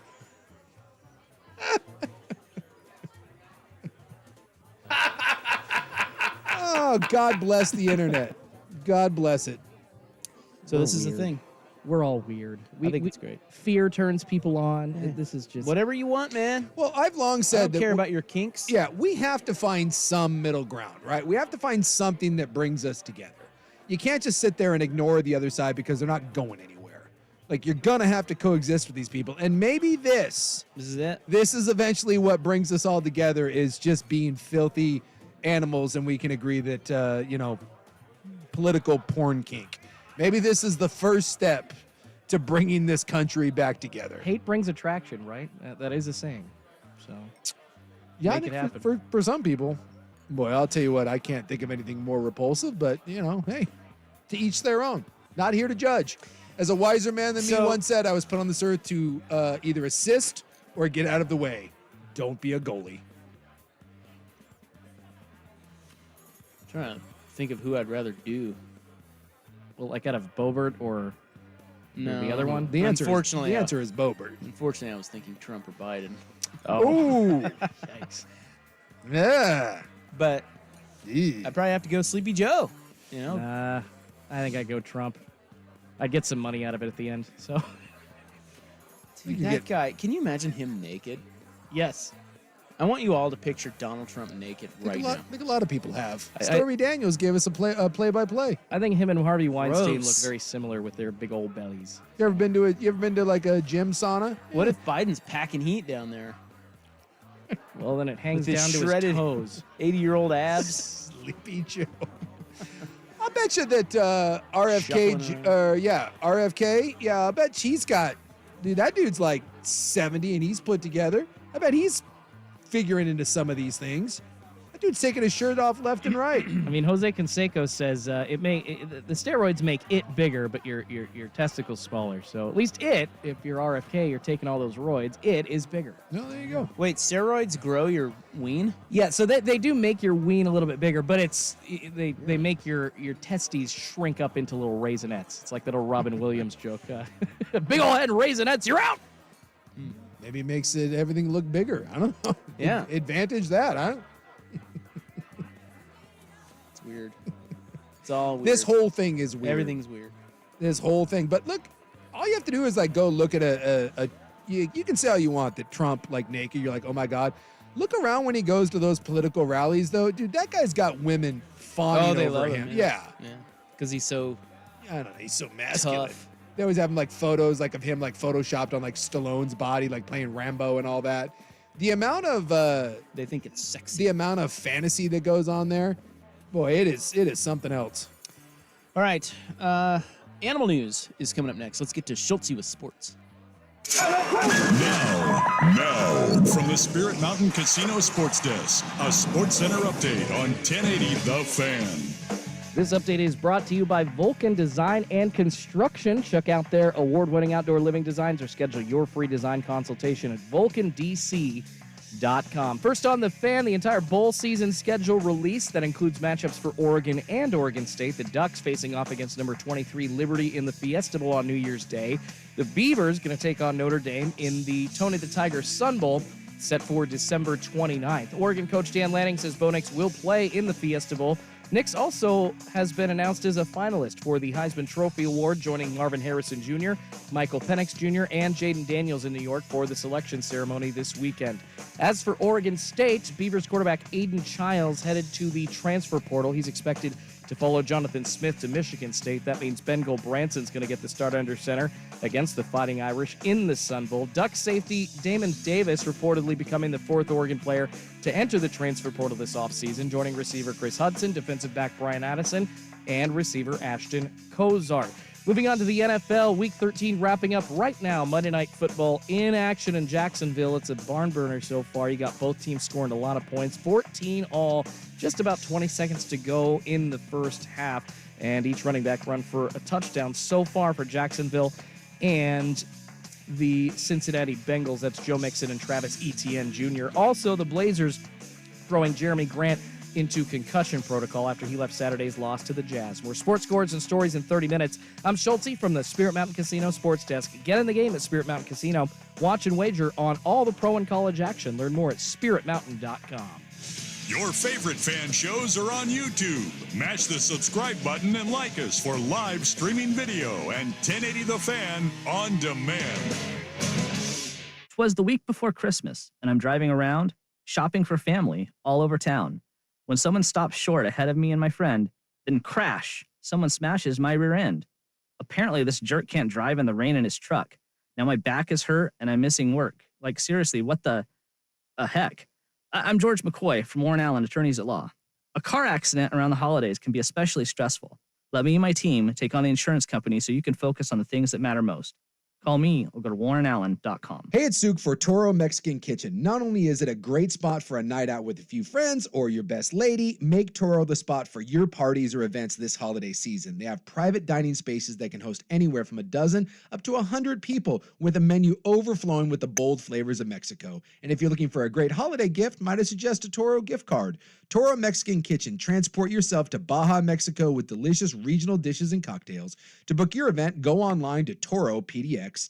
Have a special somebody on your shopping list that loves to golf? Then you'll love Red Tail Golf Center's annual store-wide holiday sale, where you'll save up to 50% off all the gifts for your golfer, including top-name clubs, balls, shoes, apparel, and much more, all under one roof and at the guaranteed lowest prices. Red Tail has 30 to 50% off a huge selection of golf gear from Callaway, Nike, TaylorMade, Cobra, and many more. Not sure what to buy? How about a gift card so your golfer can choose what they want? And to make you merrier, we'll even throw in a $10 bonus for every $100 in gift cards you purchase. Or trade in your old clubs and get a 50% bonus to spend like cash on anything at Red Tail. Gift cards, trade-ins, and up to 50% off store-wide, all at Red Tail's annual holiday sale, now through December 24th. Red Tail Golf Center, where we guarantee the lowest holiday prices. 1/2 mile from Washington Square on Shoals Ferry. Visit golfredtail.com for details or call 503-646-5166. I'm Bob Burke, founder and chairman of Burke America Parts Group, a family of brands that includes RepairClinic.com, an appliance and HVAC parts solution company that's grown into an international brand. Before AmericanEagle.com, we partially launched a new technology platform developed by another firm. American Eagle helped take our technology to a whole new level with digital marketing, software development, and business insights into our key markets, appliances, HVAC, and outdoor power equipment, and did so both on time and on budget. AmericanEagle.com has the resources, experience, and talent needed to produce solutions. Our new technology platform, developed by AmericanEagle.com, has produced tremendous results with higher traffic, conversion, engagement, and online revenue. If you have any home repairs you need to take care of, check us out at RepairClinic.com.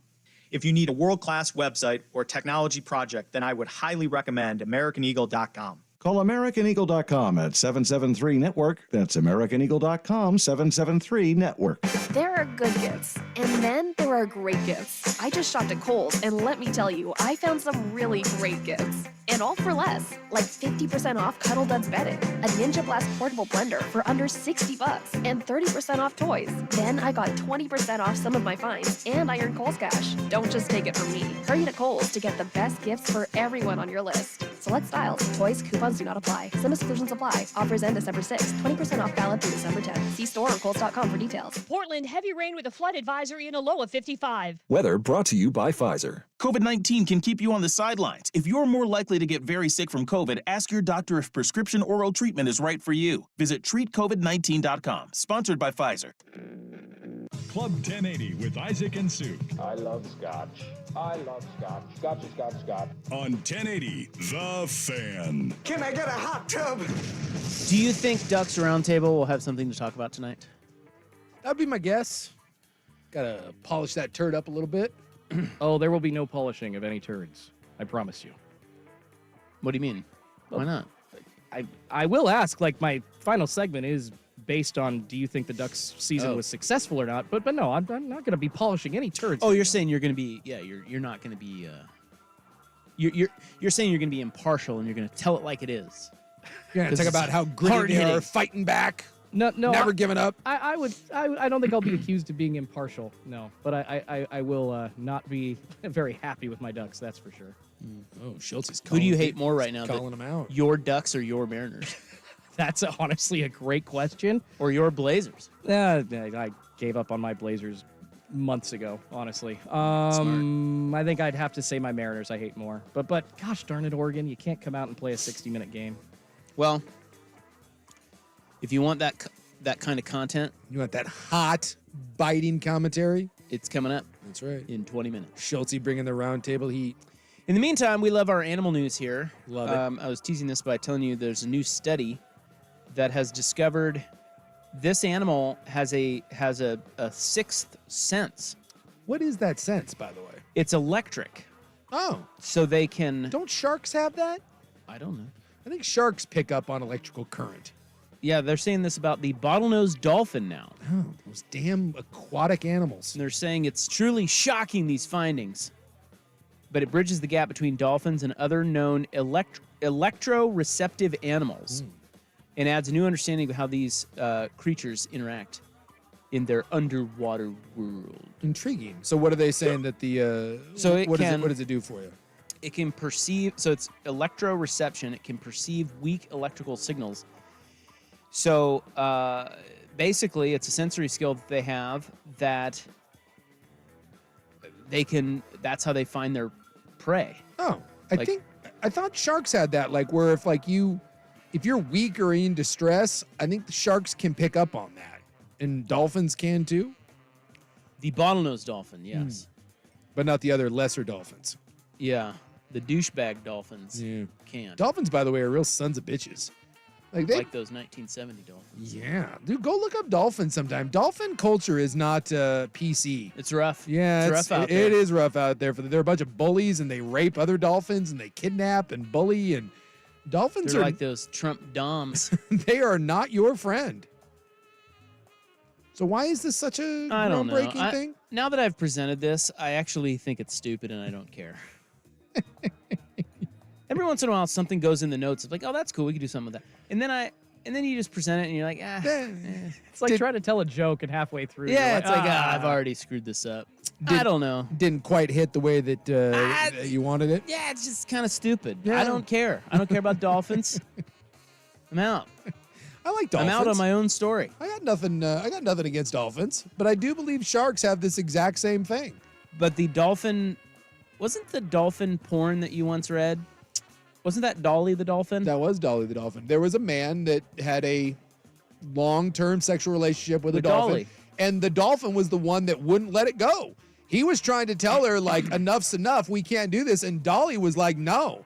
And I've been to one of those dolphin encounters, and they tell you, don't pet the dolphin on its stomach. Because if you do, the dolphin may get turned on. And there's videos out there of this happening, that where the dolphin... I did that once. Did it mount you? In Hawaii. No. Have you ever felt a dolphin? Yeah. Up? Yes. It's pretty cool, huh? Yeah. But apparently you got to It's be like a little. It's just the muscle. It's like it's really amazing. It's to just feel a dolphin. giant tube of muscle. Oh, it's incredible to feel. Yes. But there's like But no, it did not. They will jump on you, and then once they start, you ain't getting that thing off. Well, maybe you are, but Whoa. you're not getting it off. You're not getting it off you. That dolphin That will go couldn't until have worked it's out any better. until it's finished. Yeah, that's stupid. Anyway, the study involves 2 female dolphins named Dolly and Donna. Oh. Yeah. By the way, if you want something really disturbing, I don't even think that you can do that. I think that's more of penciling. I think they bump. It's like playing bumper pool. Yeah, look up the Dolly the dolphin story. It's something. Am I going to get in trouble by Yeah. Odyssey Corporate if I do? Probably. I mean, no. I mean, Oh, he read it on the air. I read it. Yeah, it was live. Rob got so bothered by it, and it was a guy. I was just wondering if there's like any illicit videos that I'm not going to want to see or Well, something. I was bothered by how much Suk was into it. Well, he was like an oceanographer or whatever. It was the same guy that did or not the same guy, but it was the same sort of thing. That guy that did My Octopus Teacher, which is a really good documentary, by the way. It won an Oscar. I think that guy had sex with that octopus. They don't show it. How do you have sex with an octopus? Well, I got a good idea. I think that guy was into some weird octopus stuff. And they're saying the octopus are really intelligent and they too can form very complex relationships. I think that guy did it with an octopus. Have you ever seen The Boys? That show on Amazon? No. Yes, good one. There's a scene involving an octopus. They do it with an octopus on there? Mm-hmm. Really? Yeah. What's that look like? The Aquaman guy. It involves the octopus covering a certain part of Aquaman's body and then doing a little octopus pulse thing. It happened. That is disgusting. You've never That's seen fantastic. You've never seen that show? I've seen The Boys. Yeah, I missed that episode though. I love Really? it. Yeah. Oh no, it's on there. But what is the not the dolphin? What does the octopus get out of that? I mean, come on, you got to give back. I'm not certain how you give back to an octopus. I don't know. I don't know that much about the octopus anatomy, but How does it know which tentacle to use? Oh, it doesn't. It's not the tentacle. Yeah, it uses the it does Yeah, the. there's a mouth. But it could if it wanted I to. suppose. Might be a little tough. One There's- gets tired, you get in the. Well, those things have little claws on them. You We don't want You that. don't want that. No, that's no good. That's gonna leave a mark. All right, well, That show, The Boys, one, it's a pretty good show. It has 2 of the most disturbing sexual scenes in the history of television of all time. Really? Well, one involves the Aquaman character, the Deep, and an octopus. And then the other one, there is a man. There's a whole episode. I don't know how you missed this. There's a whole episode. Maybe I where didn't get far enough. I only watched like season 1 or 2. There's a whole episode in The Boys where all the so it's about superheroes and what happens if they were real. So like once a year, all the superheroes of the world get together in like a mountain retreat and they just have a superhero orgy. They just all show up and it's just anything goes. And there's one dude that can shrink down to just as little as you want it. And he does a bunch of blow, and then he shrinks down and climbs into something on another man. And because of all the blow, he sneezes and expands back to full size. Ouch. And they show it. They show it all. They show him climbing in. What the hell kind of show is this? Amazon Prime. Amazon Prime. It was like the #1 show on TV for like 2 or 3 years. Yeah, my wife got me into it. It's not bad. Not bad at all. But now I need to go watch season 3. Good Lord. Well, I that's couldn't, not a I show. couldn't believe it. When I was like, what? No. They just showed that. That's not something I'll queue up. Well, if you're interested in octopus, what have Hey, you. You know what I am queuing Watch up? that. Do you know what I watched recently that I thought was really actually pretty good? What do you got? That Squid Game reality show. Oh, yeah, that's really good. Did you watch it? I did. Yeah. Yeah. I haven't seen the latest episodes. They dropped a bunch of more episodes last week, I think. So I gotta get on that. But the first 5 episodes I think I watched. Yeah, they're good. That is a good show. Yeah, they're doing It's squid, well they're done. doing squid games, but for real. Yeah. And the winner It's a gets reality show. Yeah, the winner gets $4.5 million, and it's good. They had Yeah, that Clemson one- football player on there who was the Yeah. world's biggest douchebag. Yeah. One person wins $4.5 million, and you would think so. Your first question you would ask about Squid Game reality shows, well, does it even have the same sort of feel because no one's going to die, obviously. In Squid Game, you die. There's people that put a lot of pressure on that. But I tell you what, those people, when you talk about $4.5 million, it might as well be life and death to those people. It is intense. There's one poor bastard on there. He's a Mormon kid and like homeschooled Mormon kid, and he can't handle it. And he keeps throwing up. Like he can't. Like I'm really worried about him that he's gonna like do something bad to himself when he loses that thing. Like, there's some people there that just hyperventilate. They freak out. It's a whole thing. Well, it's a good show. Netflix. Right? Netflix? Yes, Netflix. Yep. Yeah, that's their series, Squid Game. Someone's saying that Seth Rogen and his writing buddies are the ones behind The Boys, and if that's the case, that makes sense. Yeah, him and Evan Goldberg. Yeah. That checks out. That checks out. The twosome they are. Do yourself a favor, watch the superhero orgy. You should. I just am not. You should. It's just not going to happen. You should. Phil, it's not going to happen. You should. You don't have to watch the whole thing. Just watch that episode. It's amazing. You have to see it. You just have to. I really don't. You do. I really. You do. Really don't. You should. All right, we'll wrap it up next on The Fan. Oregon Ducks football is on The Fan. Swings it out to Buck.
But now he's out of the game. As crappy as Browning has been. Is he out of the apparently- game?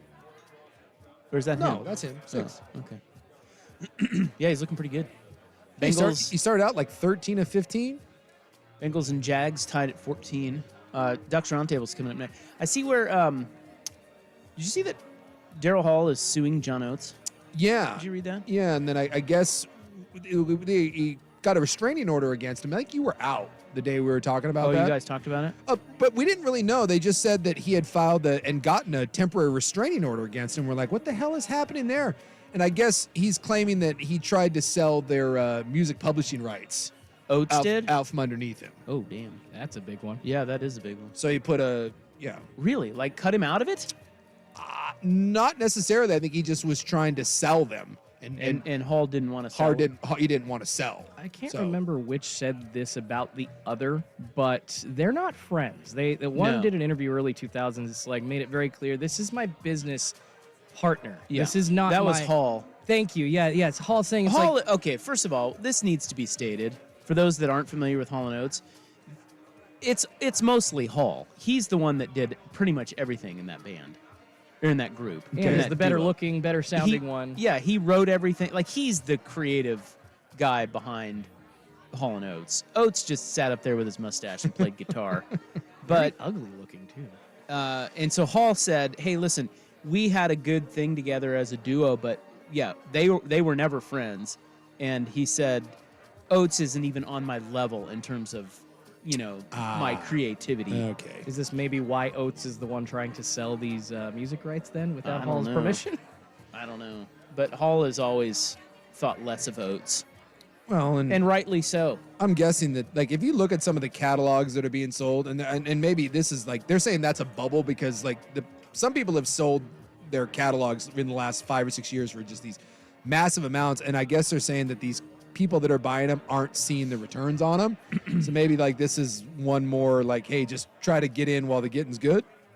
And they're in their 70s, for God's sake. What are you waiting for? Sell that stuff. But they're in the Rock and Roll Hall of Fame, and there's always in any partnership, I'm sure there's always a little bit of that. Yeah, I don't know, though. I think they really hate each other. And it seems like it's been that way the whole time. The Eagles hated each other, too, until they reunited on the tour for more money.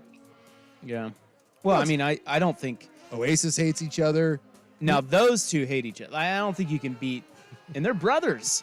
I don't think you can beat that one. They got into it again recently, yelling at each other on Twitter. Dude, I just think it's the rarity where you get people. I mean, they've been making music together for what, 40, 50 years? Who, Hall & Oates? Hall & Oates? Because they're like in their mid-70s. No, dude, he dumped Oates. They went on a tour. I think they've toured together. Yeah. Because they make money. But Hall has done his own thing for a long time, I think. Okay. They're not doing new stuff together. It's all Daryl Hall anyway. I'm just trying to think of like all the bands, because like Aerosmith hates each other now, right? They do? Oh, yeah. Eddie Van Halen hated everyone that he ever worked with except his brother, because he hated like Alex and him. They went through everybody. I'm trying to think of who just off the top of my head. Like, again, everyone in the Eagles who despised each other. Crosby, Stills, and Nash hated everybody. What did you have? The Beach Boys and who's the Love guy? What's his first name? Brian Love? Brian Wilson was the genius behind everything. And then the Love guy, is it Mike Love? Mike Love? Yeah, I think that's right. Mike Love was a giant ass that everyone hated, including Brian Wilson. Yeah, that's true. I mean, I just think that kind of goes, does Kiss hate each other? Because they've been around a long time. Didn't they just wrap up their final farewell tour? The final. I feel like final. Gene's, he's a clean dude. He kept them together, but I don't know much about it. What does Simon think of Garfunkel? That's a good question. I think they don't do anything together, right? Well, Garfunkel, I think he's lost his voice. And Paul Simon is going, I think he's losing his hearing or something. Did you see that? No. He was on 60 Minutes not too long ago. But, I mean, I think, see, here's the thing. I think Daryl Hall and John Oates is a great, Simon and Garfunkel, it's the same idea. Daryl Hall, much greater than John Oates. Yeah. Paul Simon, much greater than Art Garfunkel. I said that about... But I think the only difference is with Simon and Garfunkel, Garfunkel kind of gets it. He knows that. Whereas it seems like here, Daryl Hall and John, Oates fights it. Yeah. Yeah. And the power dynamic, some just accept it. Art Garfunkel knows he's not Paul Simon. Yeah. Okay. But because they did that with Steve Perry, and Journey just keeps rolling without him. I think they've been with the Asian dude now longer than they were ever with Steve Perry. They lost a drummer too. Didn't they have Randy Jackson? I think he was their bass player. I think he was their bass player at one point. Yeah. No, but their drummer was actually local, Dean Castronovo from Salem, Oregon. Remember, he got arrested for possession of some drugs and kicked out of the band a couple of years ago. He got kicked out of the band for drugs. For that? What a lame ass group is that? Screw them. Nah, it wasn't like the fun drugs. It was like the meth kind of drugs. Oh, So who little cares? different. It's rock and roll, for God's sakes. It's a little meth between bandmates. All right, Ducks Roundtable is coming up next. We're back tomorrow, 3 to 7 on the Fan. Good night. Red ships of Spain, red ships of